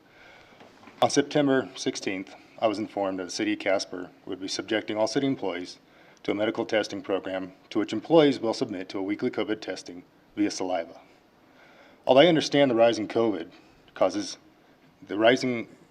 cases, even among the vaccinated, is concerning, given the recent decree from the Biden administration and OSHA regulations, I did question the decision.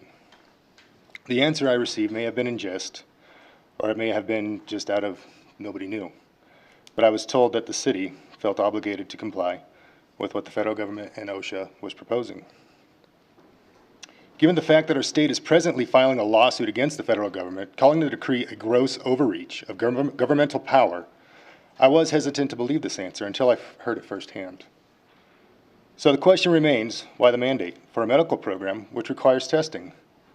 After all, if we're opposing what we're calling an unconstitutional, then why are we making mandates which mimic and shadow the federal government, what the federal government is doing, and infringing on our own constitutional amendment? Why are we being subjected to a test in which in nature it would be required a search warrant would be required to obtain? The information we have been given about this virus has been inconsistent and at times illogical. I recall being told 18 months ago not to worry about the virus as its effects are typically less serious than the common flu. 2 months later, I was placed on a modified quarantine as I had a possible exposure to a positive case. Since then, we have been told the science has changed over and over. We have been told to wear masks, then told masks don't work, then told no mask required if fully vaccinated, then full circle back to it's time to wear a mask again. We were told to quarantine for 14 days if we had contact, then told to only quarantine for 10 days, then told, well, we don't really need to quarantine as long as we stay away from each other. In addition, businesses and places of worship had to close their doors. I understand the abundantly cautious approach. However, nationally, we have seen a gross disregard for our constitutional rights. The group Wyoming's Future had this to say about the Wyoming Health Freedom Act, which they advocated and lobbied for, and which was ultimately amended into the Constitution of Wyoming. They published this quote, "It is of paramount importance that personal liberty be respected in health reform, no matter how necessary some may deem it. It never, ever makes sense to take the rights away from the citizen to confer with the use and safety of another." I believe the Wyoming's Future group understood the intent and the spirit of the Wyoming Health Freedom Act when they said that. If you will listen to the pleas of the people, you will hear many asking, when will this end? And who will finally stand up and say something? We can all agree that public trust has been damaged. And I fear a forced testing decree will further damage public trust, as well as cause undue burden to the municipal workings. Now is a critical time to stand firm with our state united under the cause to resist the tyrannical overreach and the abuse of power we are being subjected to by the federal government. Council, you can now be the officials that your public is praying for. You can echo the people's cries of enough is enough and recognize the rights of the individual to exercise their medical freedom. We must reach out to our state officials and let them know we stand with them and demand that they pass legislation to resist the federal mandate and the OSHA decrees, as many other states already have, including Indiana, Montana, and Texas. I find no pleasure in borrowing trouble. However, I have not addressed this problem without being prepared to provide a solution. I can assure you the things Wyomingites love the most is their freedom and each other. I'm not suggesting you do not provide testing for employees. However, I know if the testing is optional, you will be overwhelmed with a response to participate. Not only will this option show our support to the state government, it will prove to the federal government that when left to our own, we can and will overcome and support each other without having our liberties trampled. In addition, it will earn trust back between the people and the local government. It will show that, yes, we do uphold our Constitution, as I have seen was sworn in tonight. Yes, we do support the liberties of the people, and yes, we will stand united against any threat, foreign or domestic, which wishes to destroy our liberty. I implore you now to make the right decision, the decision for liberty, the decision to overcome adversity, the decision to be united, and the decision to stay free. Thank you. Thank you.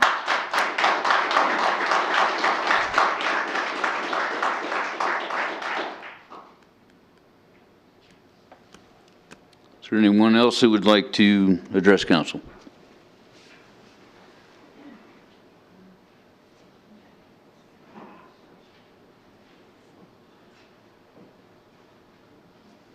My name is Robert Cook. I live at 99 Honeysuckle, and I thank y'all for letting me be here today. I'm here because a police officer asked me to come and do this. I really was here once before on this matter. Bear with me because sometimes I do have a speech impediment, but I'm going to do my best. We have a drug house across the street, of course, you know, in Paradise Valley, and it's been raided on 6, 7, 10 times, I don't know, over and over. DEA agents, FBI agents, you know, K-9 units. Seemed like every time to get out the next day.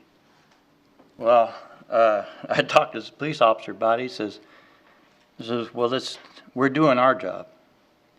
He said, we go bust a door and we bust them and they get out the next day. He said, we're frustrated as you are. And it just seems to never end. But it's not just that house. It's all over this city. It's going on. And he says because the judges and the DAs are giving them light sentences or no sentences at all. And you know this, and it's square. The problem is square. I don't blame the people across the street. I don't blame the police officers. They're doing an awesome job. But the burden squarely lays on the DA's shoulders and the judges. This isn't Minneapolis, Minnesota. This isn't New York City. This isn't Denver. This isn't San Francisco. This is Wyoming.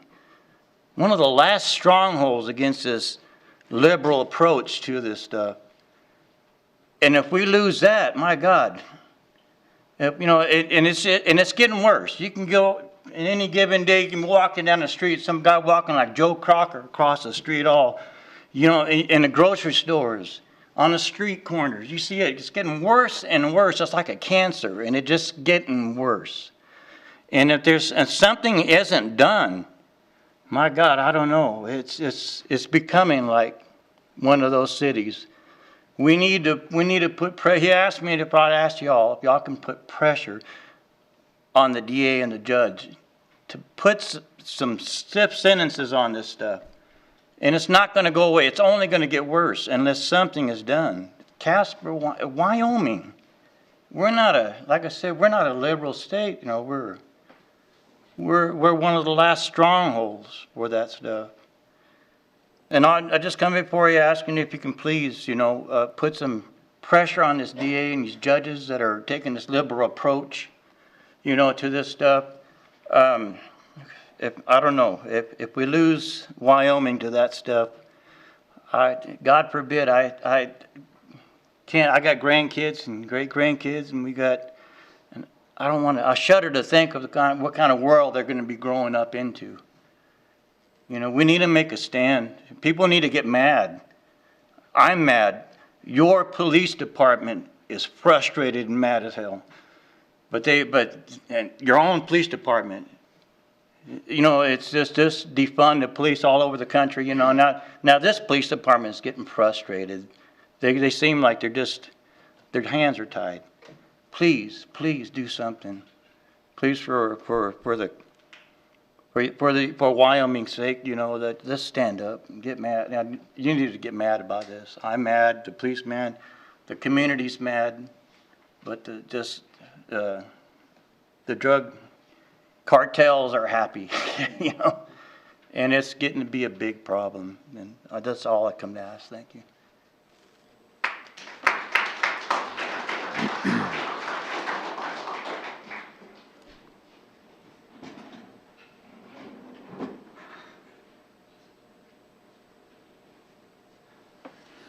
Is there anyone else who would like to address council? Good evening. Dennis Steensland, 533 South Washington.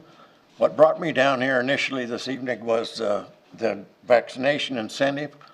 I can understand better after tonight's discussion where Carter's at with this. I can't bring myself to pay somebody to get a shot. It just doesn't sit with me. So whatever incentives you can do other than paying somebody to do something they should do on their own, that would be more desirable to me. The main thing when I come up this now, my problem is with the council. We've got 9-member council. I've been watching it on the TV more than being down here, but we very seldom have a 9-member council. Somebody's out for some reason for near every week. So I think there has to be something done with the council to get more participation, or make sure that this is your priority, being on council, and be here, do the business. Now we put this vaccination off again. So I'm just frustrated with the whole situation, I guess. I had a couple others that probably aren't all that important, but right now, I think this council needs to do something to get all 9 people down here and do the business you were voted for. Thank you very much. Mr. Steens, and I'll address that this evening. We actually have one council member that is in a location on a business trip right now that does not have internet service to be able to be on the go-to meeting tonight. We have 2 other people on there for pretty much the exact same reasons that they're on there. And then, of course, to basically tell all council members that once they sign up for 4 years, they can't take 1 day off would be a little bit ridiculous of anybody to think that. And Councilman Cathy has taken the first day off that I know since he's been on this council. So I know where you're coming from. We've talked about it and some people being absent, but I can guarantee you tonight there's the 2 people that are absent have legitimate reasons why they can't be here or participate tonight. Yeah, I don't doubt that they have a legitimate reason.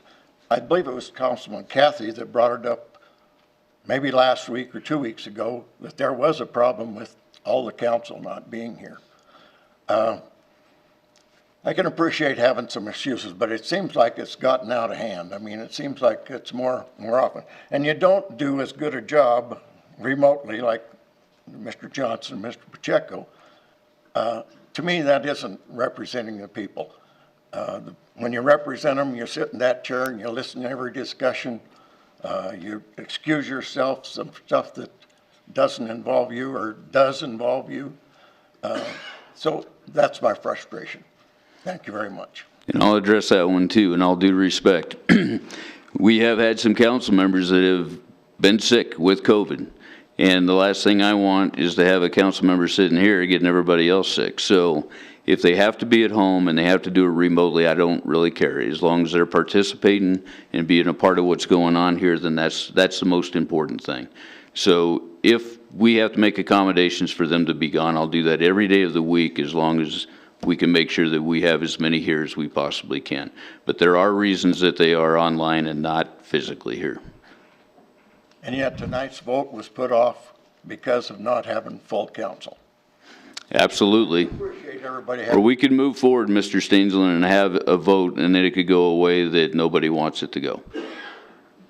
I'd rather have the input of everybody when we can have it. And if we have time to put it off, then we'll do that to make sure that we get a proper vote. That's fine with me. Thank you.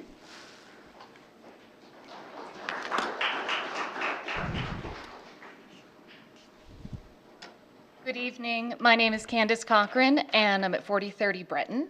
And I'm here to ask you to consider and to approve the Wyoming Food for Thought proposal for CDBG funding. I've personally seen the growth and the impact that Wyoming Food for Thought has had on our community. My family has volunteered for them for many years, starting with packing food bags, last year delivering those food bags to the homes, and now I have the honor of being on the board of directors. Their work is an inspiration. They have exceeded over 375,000 meals for kids in the last year alone.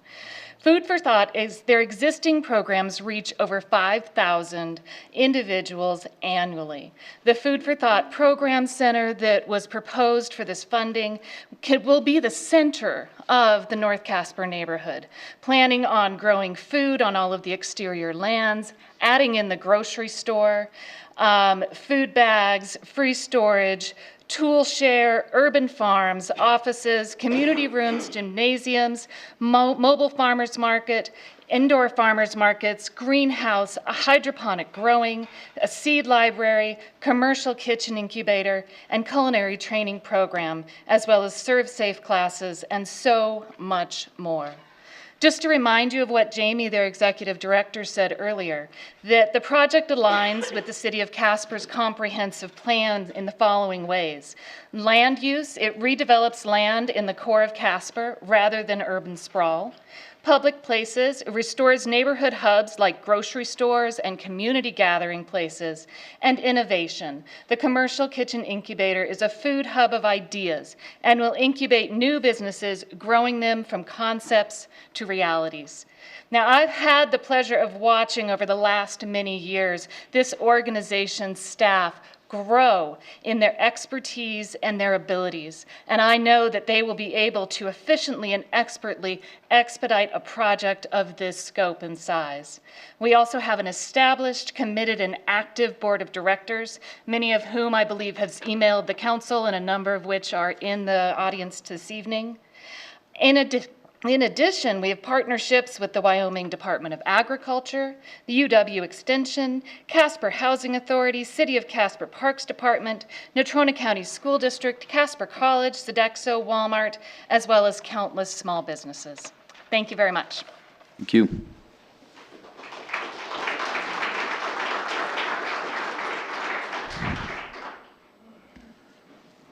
Anyone else who would like to address council?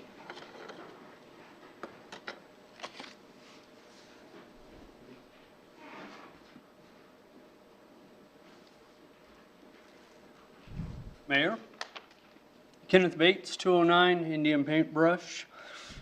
I want to talk about the incentives for the COVID-19. I'd like to say thank you to Carter for thinking of your employees and everybody on the staff, trying to think what is best for them, for everybody. So I think that's awesome. However, something I just want to propose for each one of you guys to think about when you have your next discussion or whatever it takes place, or even think about, is asking the employees. This affects the employees that you're offering an incentive. Do they want it?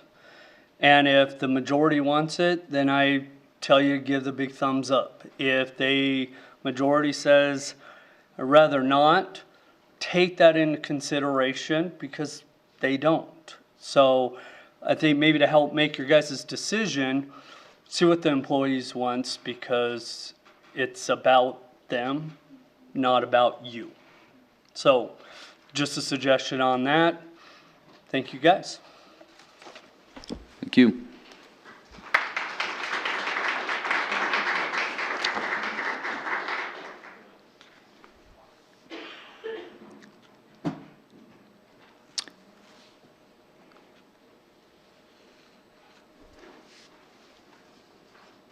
Good evening. My name is Christina Burke, and I live at 939 Cielo Vista in Evansville, and I'm also here to speak on behalf of the Food for Thought Project, and specifically the Good Food Hub. I'll give you a little backstory. I was a single mom, and I had my kids very, very young, and raised them on my own. You know, we were in survival mode all the time. There was no time to pursue my personal dreams, and I've always wanted to work with food and people and art. And in the last 8-9 months, I started playing with charcuterie, and I'm sure some of you have seen me on Facebook because I am super all over the place. I didn't have the money to come up with a commercial kitchen, so I didn't think that my dream would be possible. And so I sat on it for many, many years until I found out about the Good Food Hub. They have enabled me to reach out to my community and become a part of my community and pursue my dream and my passion. And that is such an important thing, I think, to have for women like me who came from circumstances where maybe we were written off because we were single moms. And maybe we were written off because we faced addiction. And I've done both, so I speak from both places. Giving them that WCDA grant for the CBGB would enable them to make that dream a reality for more women like me. Thank you. Thank you.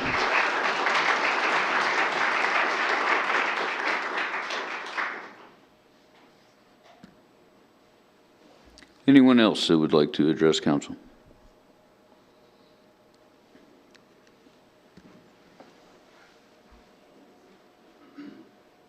Mr. Mayor? John Lichty, 4811 East 20th Street.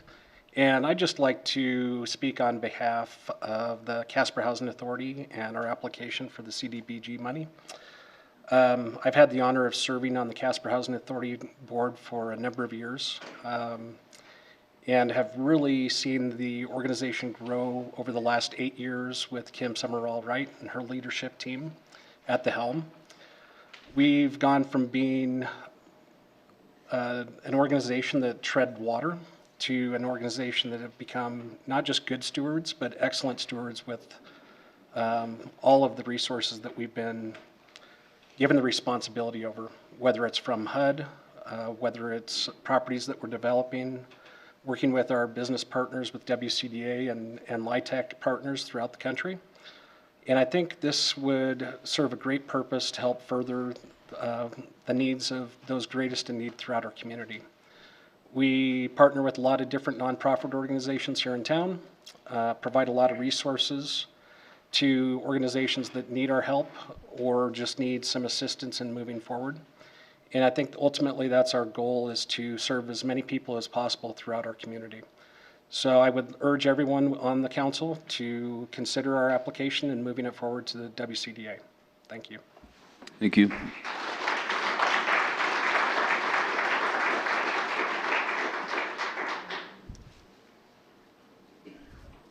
Anyone else who would like to address council?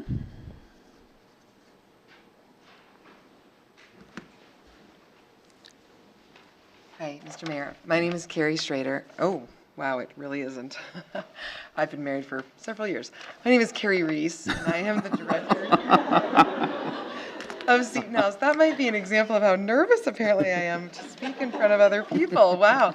I think I got things a little out of order, so I didn't realize this was my big chance to speak on behalf of CHA. So I'm the director at Seton House.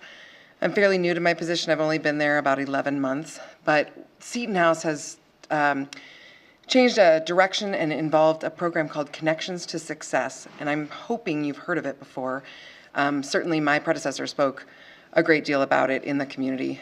It's a program that gives meat to the self-sufficiency that is our mission at Seton House. We partner with the Casper Housing Authority. We conduct the classes that are the personal and professional development component of Connections on site at Seton House. But the program is actually open to people all over the community. And CHA is asking for money to redevelop the Willard School site. I don't have my acronyms correct, so I may have misunderstood what John said. But those monies are what I'd like to advocate for because they are offering to allow us to utilize that training facility to teach connections to success. We're in year 2 of our strategic plan. We're hoping to conduct 6 cohorts this year.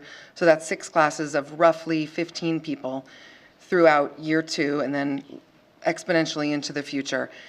The program is about self-sufficiency, which is the mission of Seton House, but it's really about reaching individuals in this community that are coming from homelessness, are post-incarceration, are coming out of drug and alcohol treatment centers around the state, folks who are living at our rescue mission now, folks who can't get a job, can't keep a job, maybe folks who've just really been struggling all their lives.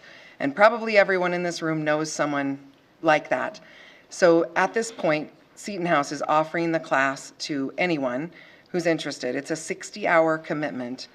We say it's a commitment to yourself because you're going to walk out on the other side of the graduation date with personal interviewing skills, a resume, a suit of clothes to interview in, a deep dive into your own life in terms of emotionally and your past traumas that may have led you to the point you are today.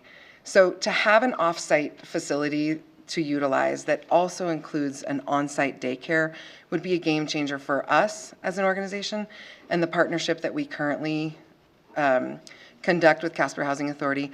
But it's also a dozen other agencies in town that we are recruiting from. We're all serving the same folks. The folks who are going up to Wyoming Workforce can utilize connections. The folks who are living out at CRC can come and take the connections class.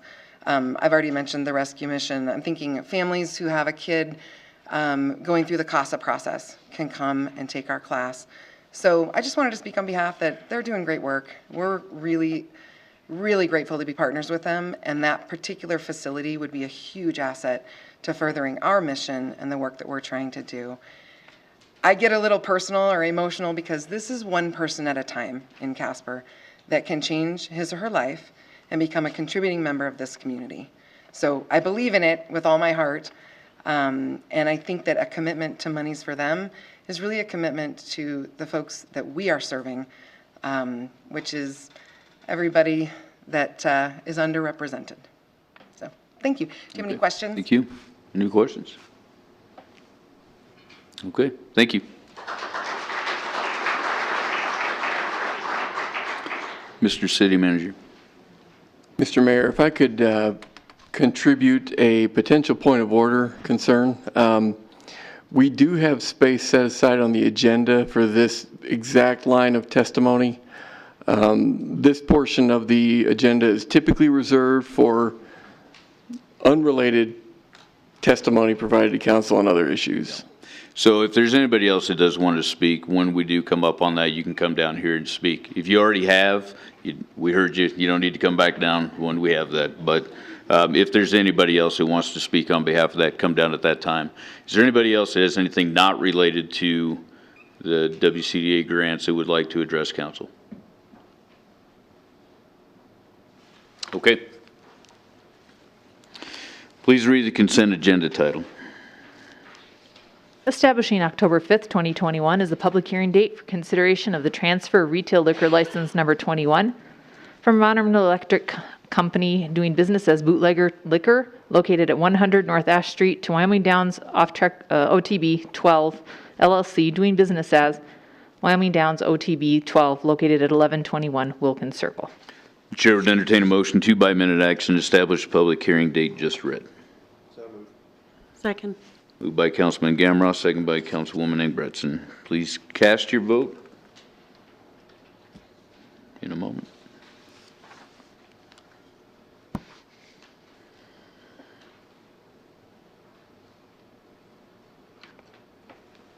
Please record the vote. With all members voting aye, and I'm able to see our council members on the screen, motion passed. All right. I now declare the public hearing open for the consideration of the vacation and replat creating the Trails West Estates Number 6 subdivision. Mr. City Attorney, do you have any exhibits? Thank you, Your Honor. We have two exhibits tonight. Correspondence from Liz Becker to J. Carter Napier dated September 8, 2021. And exhibit number 2, affidavit of publication, is published in the Casper Star Tribune dated September 10, 2021. Mr. City Manager. Thank you, Mr. Mayor, members of the council. As you will see here on your exhibit, the petitioner is essentially requesting to abandon the plat that you see here on your screen with regard to a number of proposed residential subdivision lots from years past to a plat that looks more like this, wherein 6 lots are being proposed to be created adjacent to Trevitt Lane, and an additional 16-acre plot of land, tract of land here as well. And so as you can see, that removes a lot of the subdivision that was originally proposed, as I mentioned a number of years ago. Okay. Council will now listen to public comment. Public hearing comments are limited to 5 minutes and no duplication of speakers will be allowed. At this time, I'd ask those individuals who wish to speak in favor of the issues involving Trails West Estates Number 6 to please approach the lectern.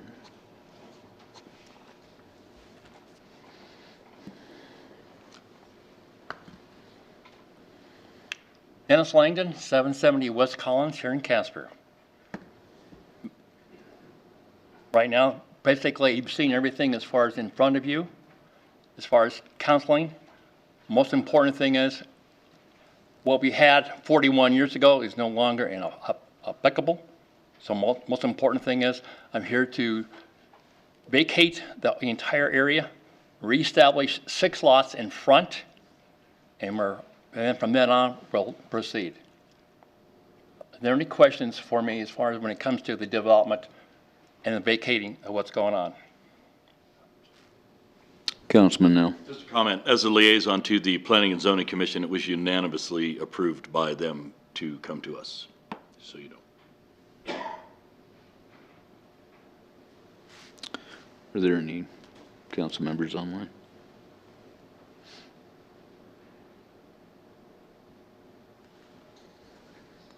Any other questions by any council members?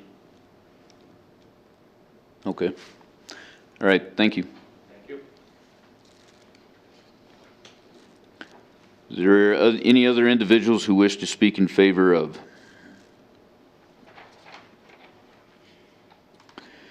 This time I'd ask those individuals who wish to speak in opposition to the issues involving the Trails West Estates Number 6 to please approach the lectern.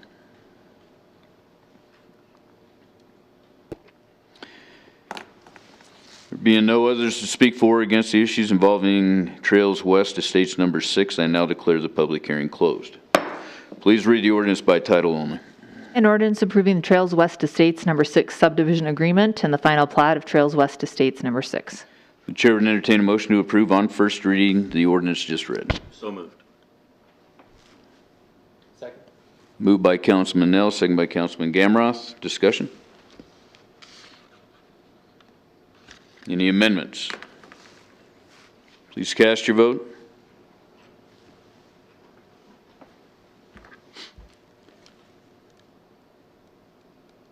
Please record the vote. With Councilmember Ingebretson and Mayor Friel abstaining, motion passed.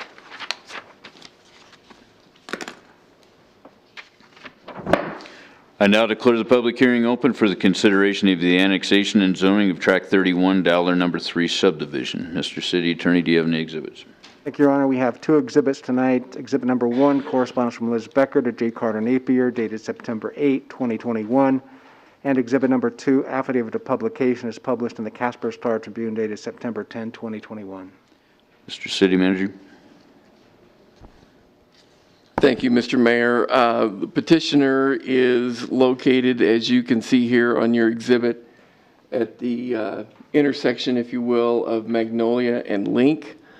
The subject property is located out of the city limits currently. However, the request that's in front of you is to approve the annexation request and the subsequent subdivision, with the understanding that indeed, contrary to what ordinances typically require, the streets that are adjacent to the property would not at this time be required to be improved to city standards, but that indeed, when it is appropriate for an LED to be enacted in this particular area pursuant to more annexations or whatever it is that council would see fit, would expect that this property owner or whomever becomes the owner of this property would participate without opposition in said LAD. And so under those circumstances, we would recommend favorable consideration of this evening. All right, council will now listen to public comment. Public hearing comments are limited to 5 minutes and no duplication of speakers will be allowed. At this time, I would ask those individuals who wish to speak in favor of the issues involving Track 31, dollar number 3, please approach the lectern. Good evening, Mayor and City Council. I'm Sean Gustafson of VCS Engineers, 111 West 2nd Street, Suite 600. I think the manager's report to you pretty well covered it. I will add that currently the owner of this lot hauls water to a cistern on the lot and has a septic system. So that's a big driver to be able to assuming approval, we'll be looking to connect to city water and sewer to alleviate that problem. The zoning change is light industrial county to light industrial city, so really the use remains the same. So with any questions or comments, I'd sure love to take them. Any questions? This one, is this the one that we went over? And it is? Okay. All right, thank you. Okay, thank you. Are there any others who wish to speak in favor of? All right, at this time, I would ask those individuals who wish to speak in opposition to the issues involving Track 31, dollar number 3, to please approach the lectern.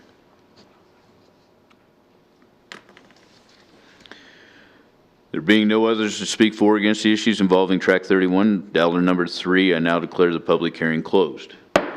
Please read the ordinance by title only. An ordinance approving the annexation and the annexation agreement for Tract 31, dollar number 3 subdivision and zoning said parcel M1, limited industrial. Chair would entertain a motion to approve on first reading the ordinance just read. So moved. Second. Moved by Councilman Gamroth, second by Councilwoman Engbretson. Discussion? Just one question, if I may. Does the landowner pays for the connections, right? To tie into our water and our sewer, if I remember that conversation correctly? Mr. Mayor, Councilman, you're correct. Okay, yep. Thank you. And Mr. City Manager, when we talk about subdivision on this, we're not dividing anything up. We're just bringing it into the city limits, correct? Mr. Mayor, certainly if there are more questions as it relates to the level of subdivision that this would require, I'd probably want to defer those questions. But indeed, a primary aspect of this is with regard to not only annexing, but creating the small subdivision with respect to this lot and rezoning the tract as M1. Okay. All right. Any further discussion? Any amendments? Please cast your vote.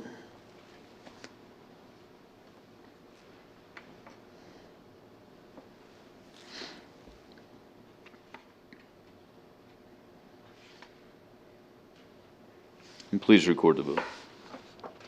With all members voting aye, motion passed. I now declare the public hearing open for the consideration of the zone change of 129 North Elk Street from ED, Educational District, to C2, General Business.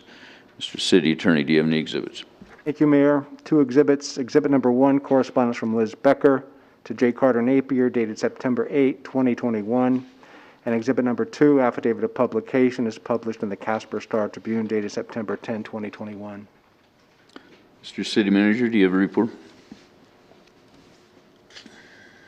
Mr. Mayor, this is indeed the Willard property that you heard a presentation on earlier. And as you can see, the petitioner is the Casper Housing Authority, who is the current owner.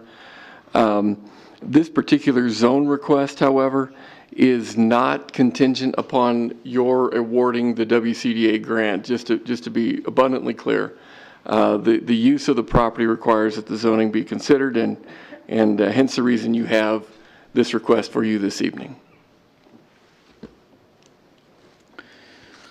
Okay, council will now listen to public comment. Public hearing comments are limited to 5 minutes, and no duplication of speakers will be allowed. At this time, I would ask those individuals who wish to speak in favor of the issues involving the zone change to please approach the lectern.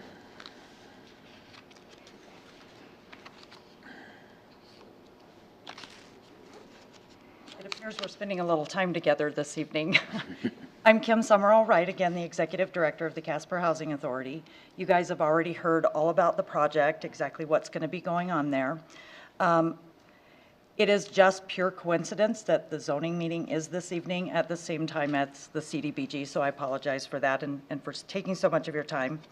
Anytime that you have a school that is zoned educational, it has to be changed, no matter what. Unless you're with the school district or you are putting another school in there, there has to be a change in the zoning.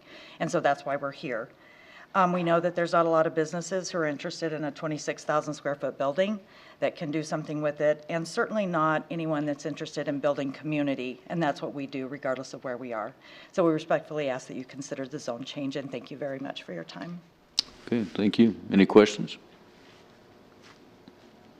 Okay, thank you.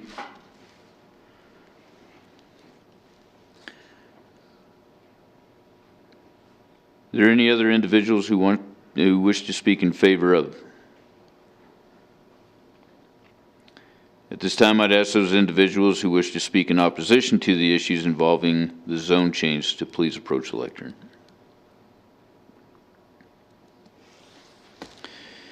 All right, there being no others to speak for or against the issues involving the zone change, I now declare the public hearing closed.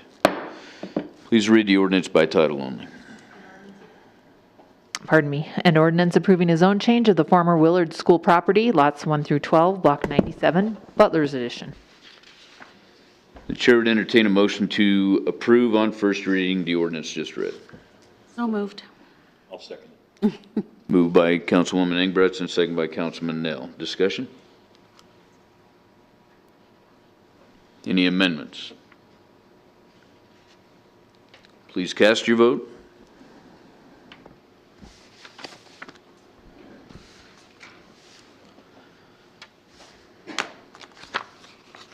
Please record the vote. With all members voting aye, motion passed. I now declare the public hearing open for the consideration of the amendments to Chapter 13.03 of the Casper Municipal Code pertaining to utility billing and collection. Mr. City Attorney, do you have any exhibits? Thank you, Your Honor. We have one exhibit. So we have here correspondence from Liz Becker to J. Carter Napier dated September 8, 2021. Mr. City Manager. Thank you, Mr. Mayor. As you heard recently in work session, pursuant to the implementation of our most recent software upgrade, as it were, we have the opportunity to improve the process by which our relationship with landowners, particularly as it relates to facilitating move-in and move-outs with respect to renter tenants and so on, could be improved. And so pursuant to that, we do have some changes that the ordinance can accommodate. The ordinance has a few of those changes in place so that, again, we can accommodate the changes that are afoot and better serve our landlords. Indeed, a number of things included with this ordinance as well are housekeeping as it relates to the name of the department that's the host department and so on. But one of the other policy changes that we want to be sure is clear as a part of this ordinance is with regard to removing the idea that after-hours service for reconnections, when service has been disconnected because of non-payment, is not an expectation that folks should expect. And so we wanted that to be clear in the ordinance as well. And so with that, Mr. Mayor, we would ask for your favorable approval as well at first reading. Council will now listen to public comment. Public hearing comments are limited to 5 minutes and no duplication of speakers will be allowed. At this time, I would ask those individuals who wish to speak in favor of the issues involving the changes to utility billing and collection to please approach the lectern.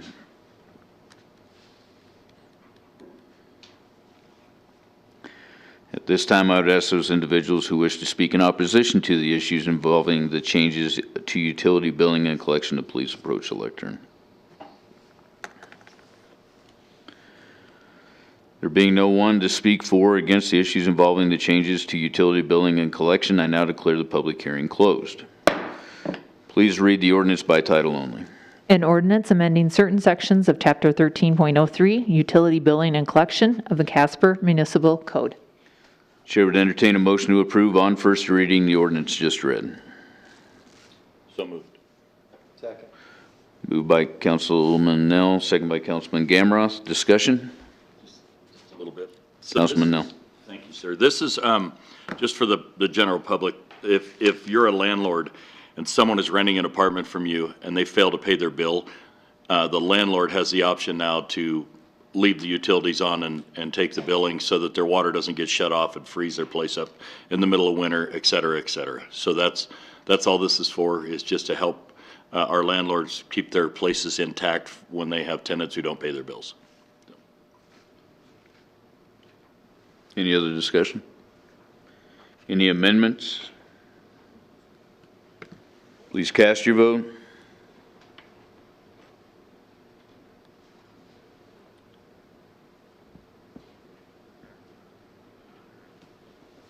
Please record the vote. With all members voting aye, motion passed.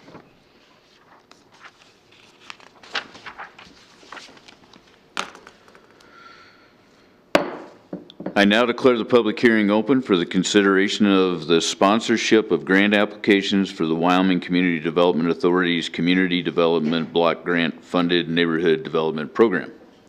Say that 3 times. Mr. City Attorney, do you have any exhibits? 2 exhibits. Correspondence from Liz Becker to J. Carter Napier dated September 15, 2021. And exhibit number 2, affidavit of publication, is published in the Casper Star Tribune dated September 14, 2021. Mr. City Manager. Thank you, Mr. Mayor. This is that moment in time where those who are gathered here this evening to testify on behalf of projects of their choice that they'd like you to consider for the WCDA programs should be invited to speak and so on. Again, just to reiterate, as we move forward from here as a sponsor, WCDA then processes the applications. At this point, those applications are due by September 30. And so pursuant to what you direct this evening, which could be 1 program, 2 programs, 3 programs, or 0, we will go from there and work with the WCDA as a subrecipient on these projects' behalf. Okay, council will now listen to public comment. Public hearing comments are limited to 5 minutes. No duplication of speakers will be allowed. At this time, I would ask those individuals who wish to speak in favor of the sponsorship of grant applications to please approach the lectern.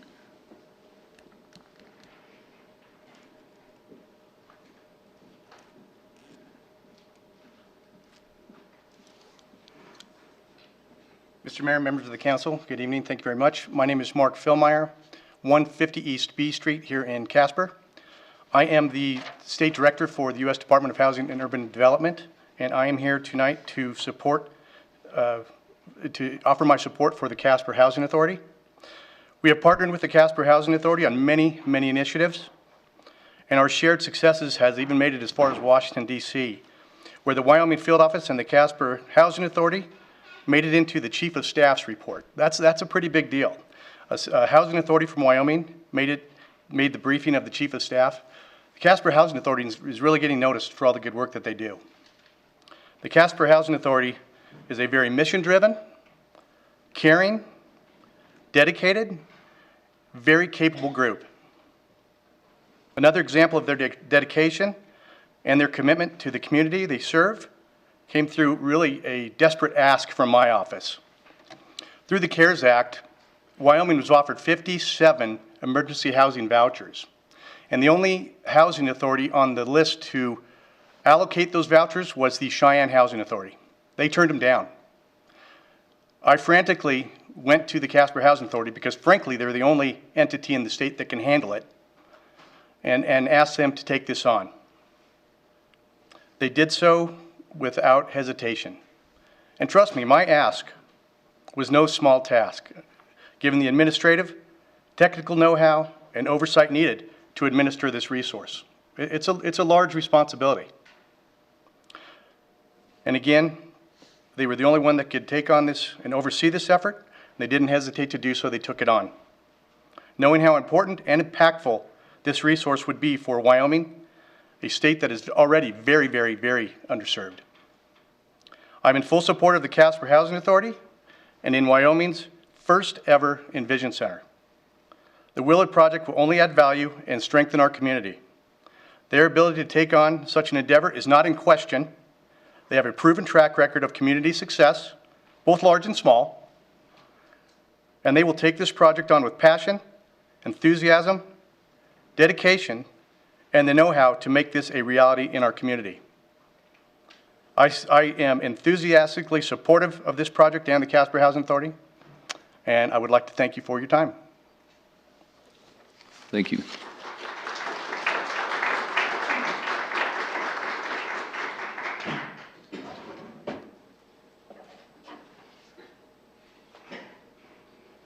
Welcome me back. Just kidding. Thanks for having me.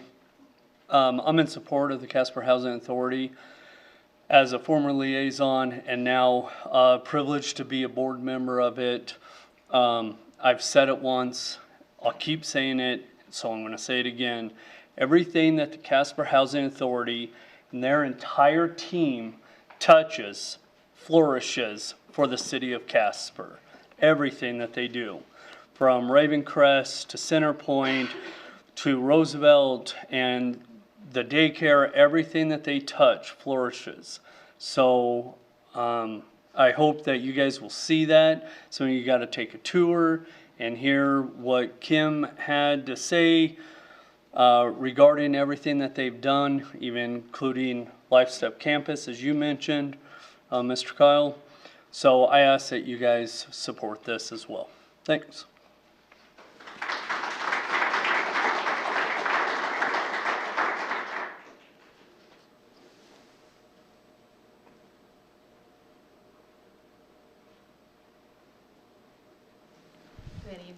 I'm Yvonne Fairbanks, and I'm speaking for in approval of the Casper Housing application. I'm the director of their child care center, Kids Campus.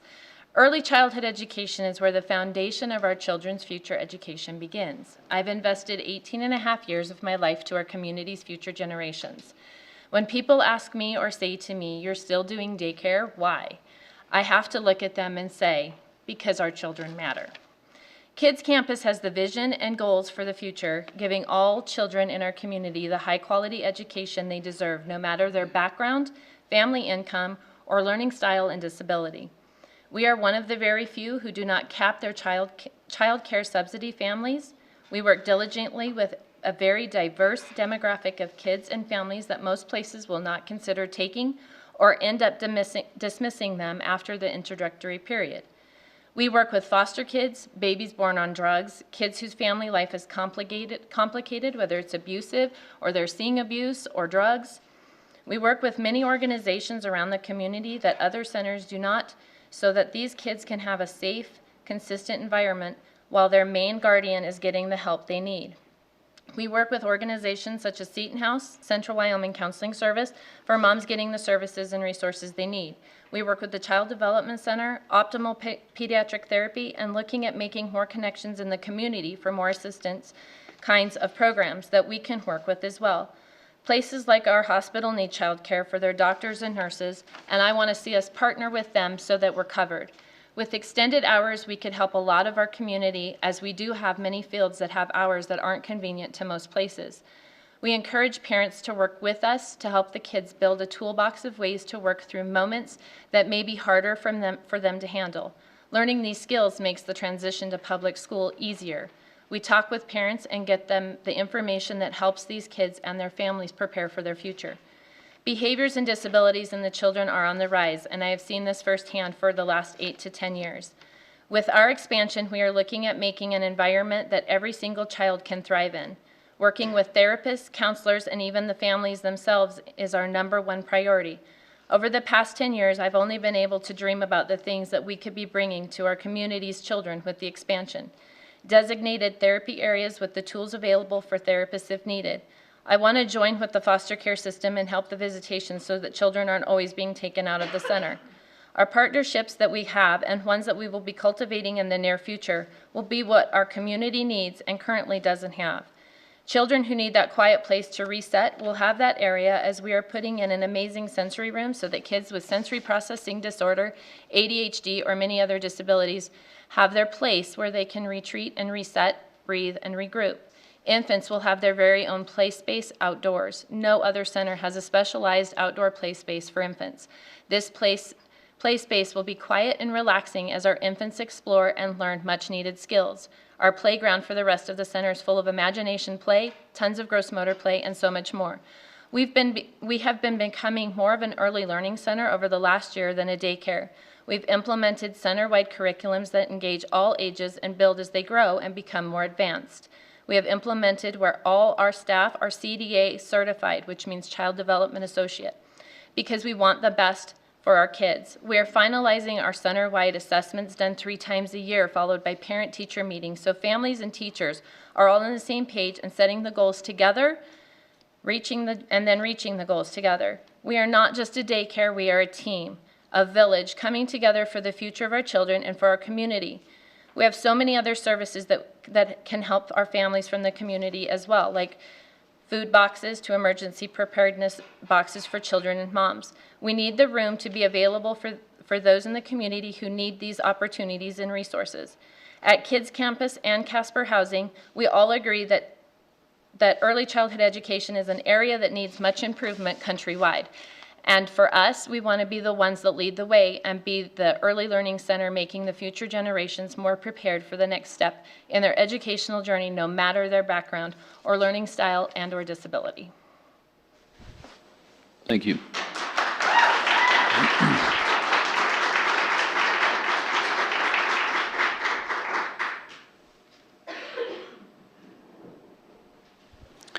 Is there anyone else who would wish to speak in favor of?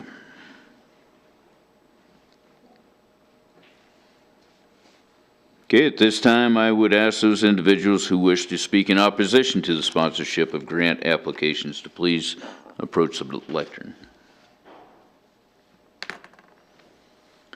All right, there being no others to speak for or against the sponsorship of grant applications, I now declare the public hearing closed. This evening, Council will consider the sponsorship of the grant applications. Sponsored programs will require meticulous technical and financial oversight by staff, and not all applications may be funded. Therefore, Council may choose to limit the projects it sponsors. Each of the proposals before Council will be considered for sponsorship by the following steps. First, a motion will be made for each proposal. Then Council can discuss the proposal, and finally, the item will be voted on. The Chair would entertain a motion to, by minute action, authorize the sponsorship of the Wyoming Food for Thought Choosing Our New Home proposal. So moved. Second. Moved by Councilman Nell, second by Councilman Gamross. Discussion? Councilman Nell. I've toured the facility. I love the idea behind it. I love what they're doing. It'll be fantastic for North Casper. It'll really help that community to flourish and to grow, and I'm 100% behind it. So congratulations to you folks who have put in such hard work and been so diligent. I'm just one member, but I really like what you're doing, so thank you for that. Any other discussion? Councilman Gamross. Concurred with Councilman Nell, took a tour, very excited to hear about the vision. I, as I'm sure many other people, were excited about the idea of a downtown good food hub, but I think it's really smart and forward thinking of Jamie and the Wyoming Food for Thought team and board to consider this new direction. I think it'll be a great addition to the North Casper neighborhood. It'll address that area being a food desert. Big fan of it. If you'd like to learn more outside the presentation here, they have lots of materials in our information packets from the past 2 weeks. I'd encourage everyone to look at it. It's a very exciting plan. So, oh, and also, I just wanted to recognize we have received many letters in support of this project through our email, many of which I haven't been able to read yet because we were getting them just, right up until this meeting. So we did receive lots of comments virtually that were in support of this as well. Thanks. Councilwoman Ingebrigtsen. I also concur with the council members. I think it is a great idea, and I'm excited to just see how they come through the fruition, and I think that North Casper is a perfect location for this project. Any other discussion? Just one thing I think needs to be noted. An approval from us just means that we submit an application. It doesn't mean you're getting the money or anything like that. I want to make sure we're very clear that an approval from us is literally just a yes from us to partner with you in acquiring the funds. So that may or may not be approved by the WCDA. Clear as mud. Any other discussion? Any amendments? Please cast your vote.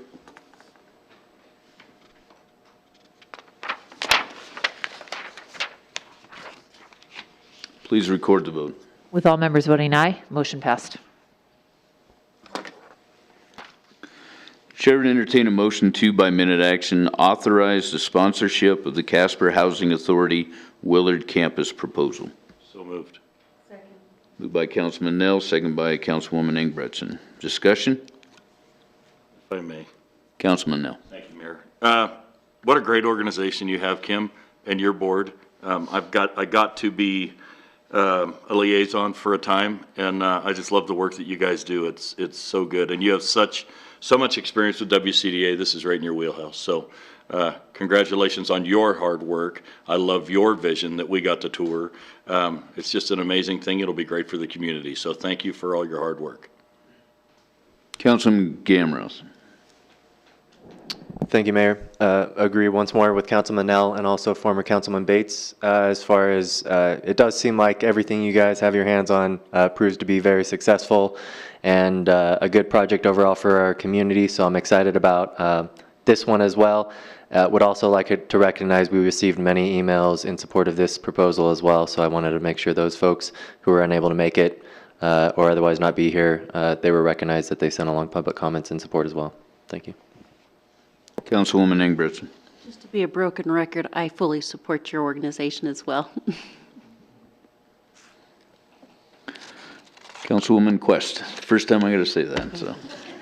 At least you don't have to say Jai. Exactly. I concur too, and I just wanted to say that earlier you apologized that we had to hear from you again, and I just encourage you to never say sorry. In that respect, we could sit and listen to the amazing things you're doing for our community all night, and it would be our pleasure. So thank you so much, and you're doing wonderful work. Any other discussion? Any amendments? Please cast your vote.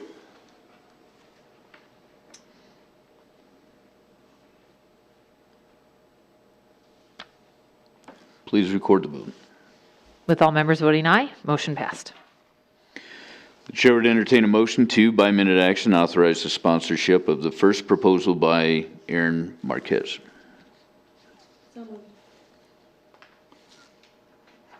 Moved by Councilwoman Ingebrigtsen. I will second it so we can have some discussion. Second by Councilman Nell. Discussion. Councilman Nell. Thank you, sir. Ma'am, I appreciate the hard work you've done. I do. And I like the vision. I think it lacks a lot of foundation. I think there's just too many unknowns. I think this is something that you may want to bring back after you have your board and after you have the funds and asking the city to partner with something that's not quite there's really not any concrete to it yet is a really difficult ask for us. And I don't speak for everyone, I speak for myself. But I like your vision. I hope that you'll continue on this path to try to make this happen. But I think there's just a lot of things that are going to have to be done before the city can get behind that. And frankly, before I think WCDA would fund it. But I appreciate what you're doing. I do. And I urge you to continue on and get your ducks in a row. And, you know, there will be other opportunities. So. Councilman Gamros. One point of clarification, were there two proposals? But the materials, I guess my takeaway was that there was one. There were two, but they were morphed into one. Okay. Yes. Well, I guess I would just agreed with Councilman Nelligan. I know, it's crazy. Snot will go down in history.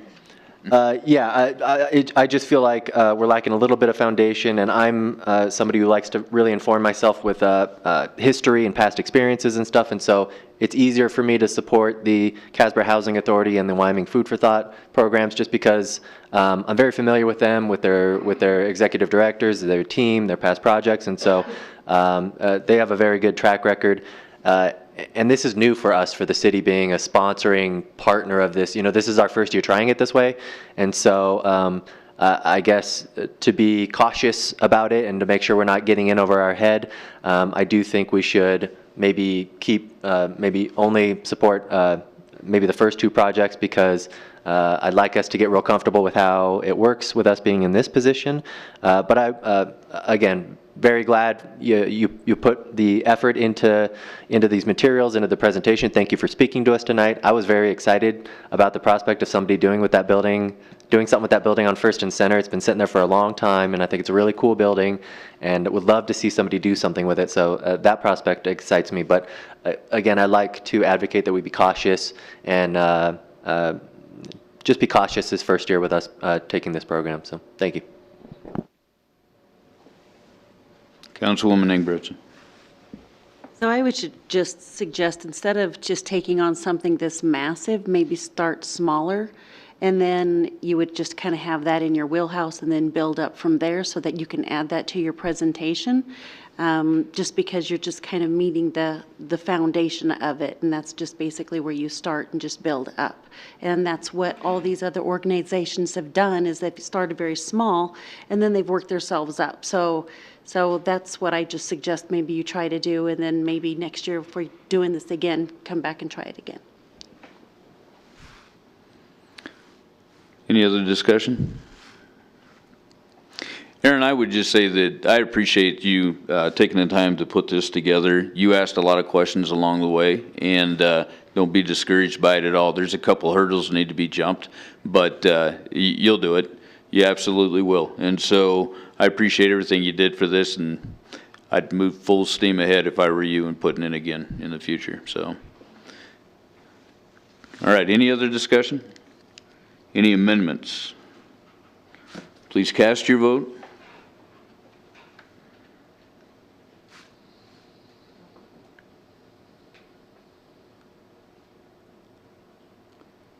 And please record the vote. With Councilmember Johnson and Pacheco voting aye, motion failed.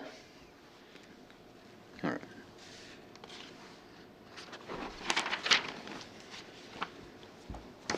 All right, please read the ordinance on third reading by title only. An ordinance ratifying all actions previously taken concerning the City of Casper, Wyoming Local Assessment District Number 157, confirming the proceedings, assessment roll and assessment, therefore assessing the amounts in said roll on the property in said district, creating a lien therefore and prescribing the priority therefore, directing the certification of said roll by the city clerk and transmittal thereof to the city treasurer, prescribing notice that said assessment shall be paid and the terms thereof, providing for the payment of said assessment, creating a special and a separate fund therefore, and providing for the collection of delinquent assessments and prescribing various details concerning said provisions. Chair would entertain a motion to approve on third reading the ordinance just read. Second. Moved by Councilman Gamros, second by Councilwoman Ingebretson.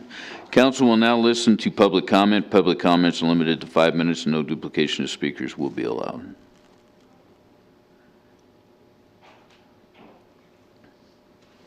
Discussion? Any amendments? Please cast your vote.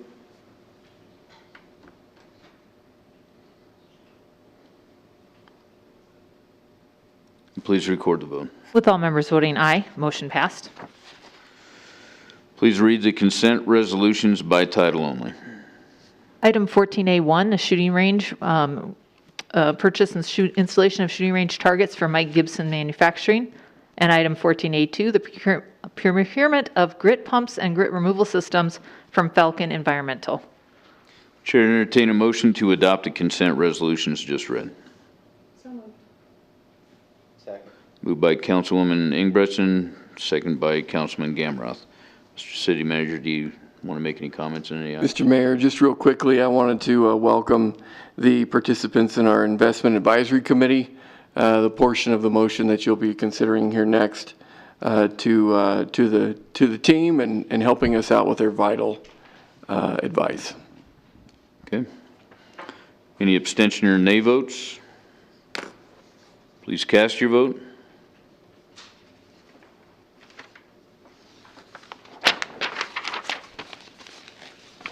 Please record the vote. With all members voting aye, motion passed. Please read the consent minute action titles. Item 15A1, the purchase of 3 fairway mowers from Midland Implement. Item 15A2, the purchase of 1 truck with crane body and 1 truck with dump body from Griner Ford. Item 15A3, the transfer of ownership interest for restaurant liquor license number 40 for Lime Leaf Asian Bistro. Item 15A4, appointing Brenda Janikowski, Kermit Weil, and Bill Thompson to the City of Casper Investment Advisory Committee. The Chair would entertain a motion to approve the consent minute action agenda items just read. So moved. Second. Moved by Councilman Gamroth, second by Councilwoman Ingebretson. Any abstention or nay votes? Please cast your vote.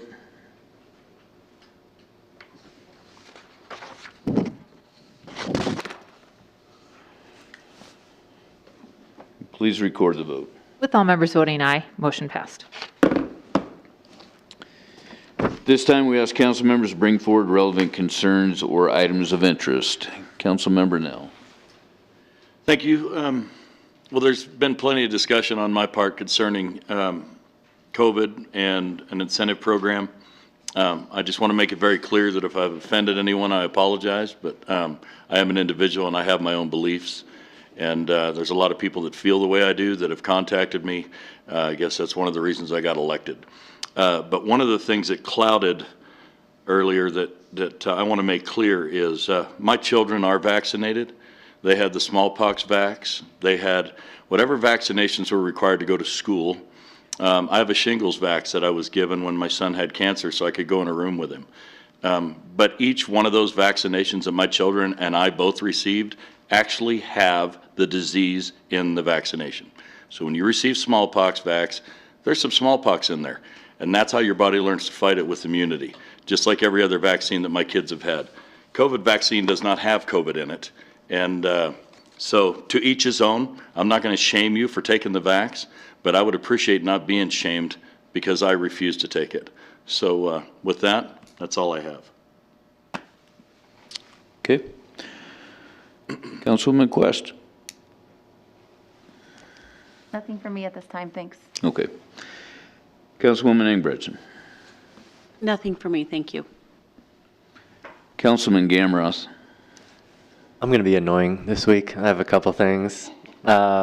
I just wanted to make sure people were aware there's a lot of really good fundraisers for good causes going on this week. So Thursday, there's Wire Generosity at Gaslight for North Platte Walleye Unlimited, and Thankful Thursday at the Beacon to benefit Olivia Caldwell Foundation. Friday, there's the Recovery Rally for the 1224 Club, and also live music and food trucks at Quality Auto of Casper to benefit the Self-Help Center, Joey's, and the Science Zone. There's also monster trucks at the Casper Speedway this weekend, which I believe is the first time that's ever happened. So if that's your jam, I would encourage you to check out that. Neil Forsling Artist Reception at the Nick. She donated Crimson Dawn Park to the Parks Department in 1976, and I believe her work and her as an individual inspired the Midsummer Festival that is held up there annually every year. So if that is your jam, I would encourage you to check out that reception on a Friday. And then Saturday, David Street Station has their Fall Fest coming up this weekend. And Sunday, this last Sunday was the last day for the splash pad, so they're obviously preparing for the colder months. So splash pad is no longer active, but they do have some fall events coming up, and then of course as we get into winter they'll bring out the ice skating rink and stuff. That's all I have. Thanks. Councilman Johnson. Nothing from me tonight. He said nothing. No, okay. Vice Mayor Pacheco. Thank you, Mayor. Just a couple things that I want to reiterate. You know, I think unfortunately we've gotten to a point where COVID's become politicized. You can go around and around and however you feel about anyway.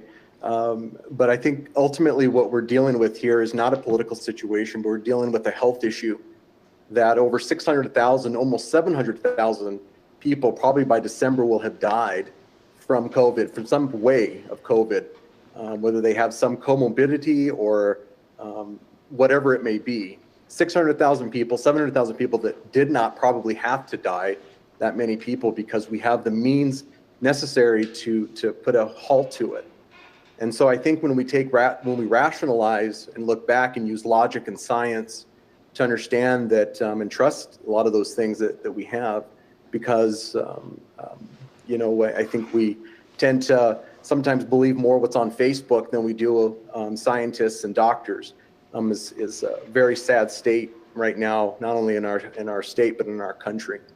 When people are taking ivermectin over what a doctor will say it benefits you. So my hope is that we maybe come back to more of an enlightenment time in our country to find out that we can trust science and be able to do those things. People have died. My aunt died. My godmother died. Trying to protect my 84 and my 80-year-old mom from it. It's very charged emotionally. I would hope and I pray, I would like people to continue to mask if they can, social distance, get the vaccine if you're able to. I think it's been proven time and time again that it is safe and that it is also something that has helped. If you notice how many people are in ICU, it's not those that have been vaccinated. If you look at the statistics and the data, it's the people that are not vaccinated. So that's my stump. If anybody felt shamed for any reason, I apologize. But it's, I think, talking truth in the sense of data, science, and logic, which is so badly needed today in our country. Thank you, Mayor. Okay, so I'm going to kind of reiterate on I think that tonight we've had a discussion that's there's two sides to this. There's a side of voluntary vaccination, which has been going on everywhere. People are getting scholarships if they go vaccinate. They're getting a shot for a shot in bars, whatever you want to call it. So this is just the program that you're talking about, Mr. Manager, is another program that you go out and get a vaccine, you're going to get an incentive of getting money for it. If that's what it takes to get people to go do it, then I guess go do it. At the same time, I'm not, CARES funding can go to certain things. I would like to see the money go to something else, but if this helps in getting people vaccinated, that's one thing. The flip side of that is that I think there's a feeling of mandation, and I'm not for mandating people to get shots and tell them that they have to do it. Along the same lines, I do have some concerns if we ever decide to go down the road of mandating testing of our employees. And there's several reasons that I would be against it, but I'll just take an example. And I noticed that we had quite a few people here from the police department tonight, but if you have one person that may not be showing any symptoms or anything else, but ends up testing positive on a patrol team, does that whole patrol team end up getting quarantined? And by testing, are we subjecting ourselves to losing our manpower, or do we know how we're going to handle that if that happens? So that's a concern. And the fact that we're mandating people to test. You know, I wish that everybody just had this thing that we call common sense, that if you're sick or you don't feel good, that you need to stay home and until you do feel you do feel better. But it is what it is. So that's what I have to say about that. The other thing I want to say is we had a couple employees here tonight that we new employees that we welcomed aboard and some accomplishments, and there's a gentleman sitting in this forum tonight that is in the back that I do want to point out for accomplishments, and that's Rich Brown, who has been a lieutenant with the police department for quite some time, but has recently been promoted to the rank of captain. And very well deserved, Rich, and everybody should be very pleased and proud that that gentleman is sitting in the role that he is today, because I can't think of a better leader than what we have sitting back there tonight. So I do want to put that out there, and sorry to put you on the spot, but well deserved, Rich. So.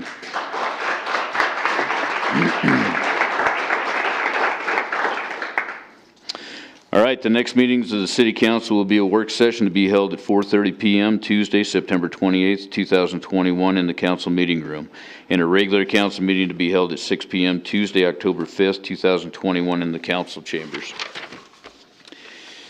A notice of an executive session to take place at this date and during this meeting was given. We have a matter to discuss regarding ongoing litigation and land acquisition. Therefore, the chair would entertain a motion to adjourn into executive session, and at the conclusion of the executive session, to reconvene this regular council or regular meeting solely for the purpose of adjournment of the regular meeting. Second. Moved by Councilman Gamroth, second by Councilman Nell. There being a majority of members present and a motion to adjourn into executive session having been moved and seconded, and that motion requiring a 2/3 majority council present, please cast your vote.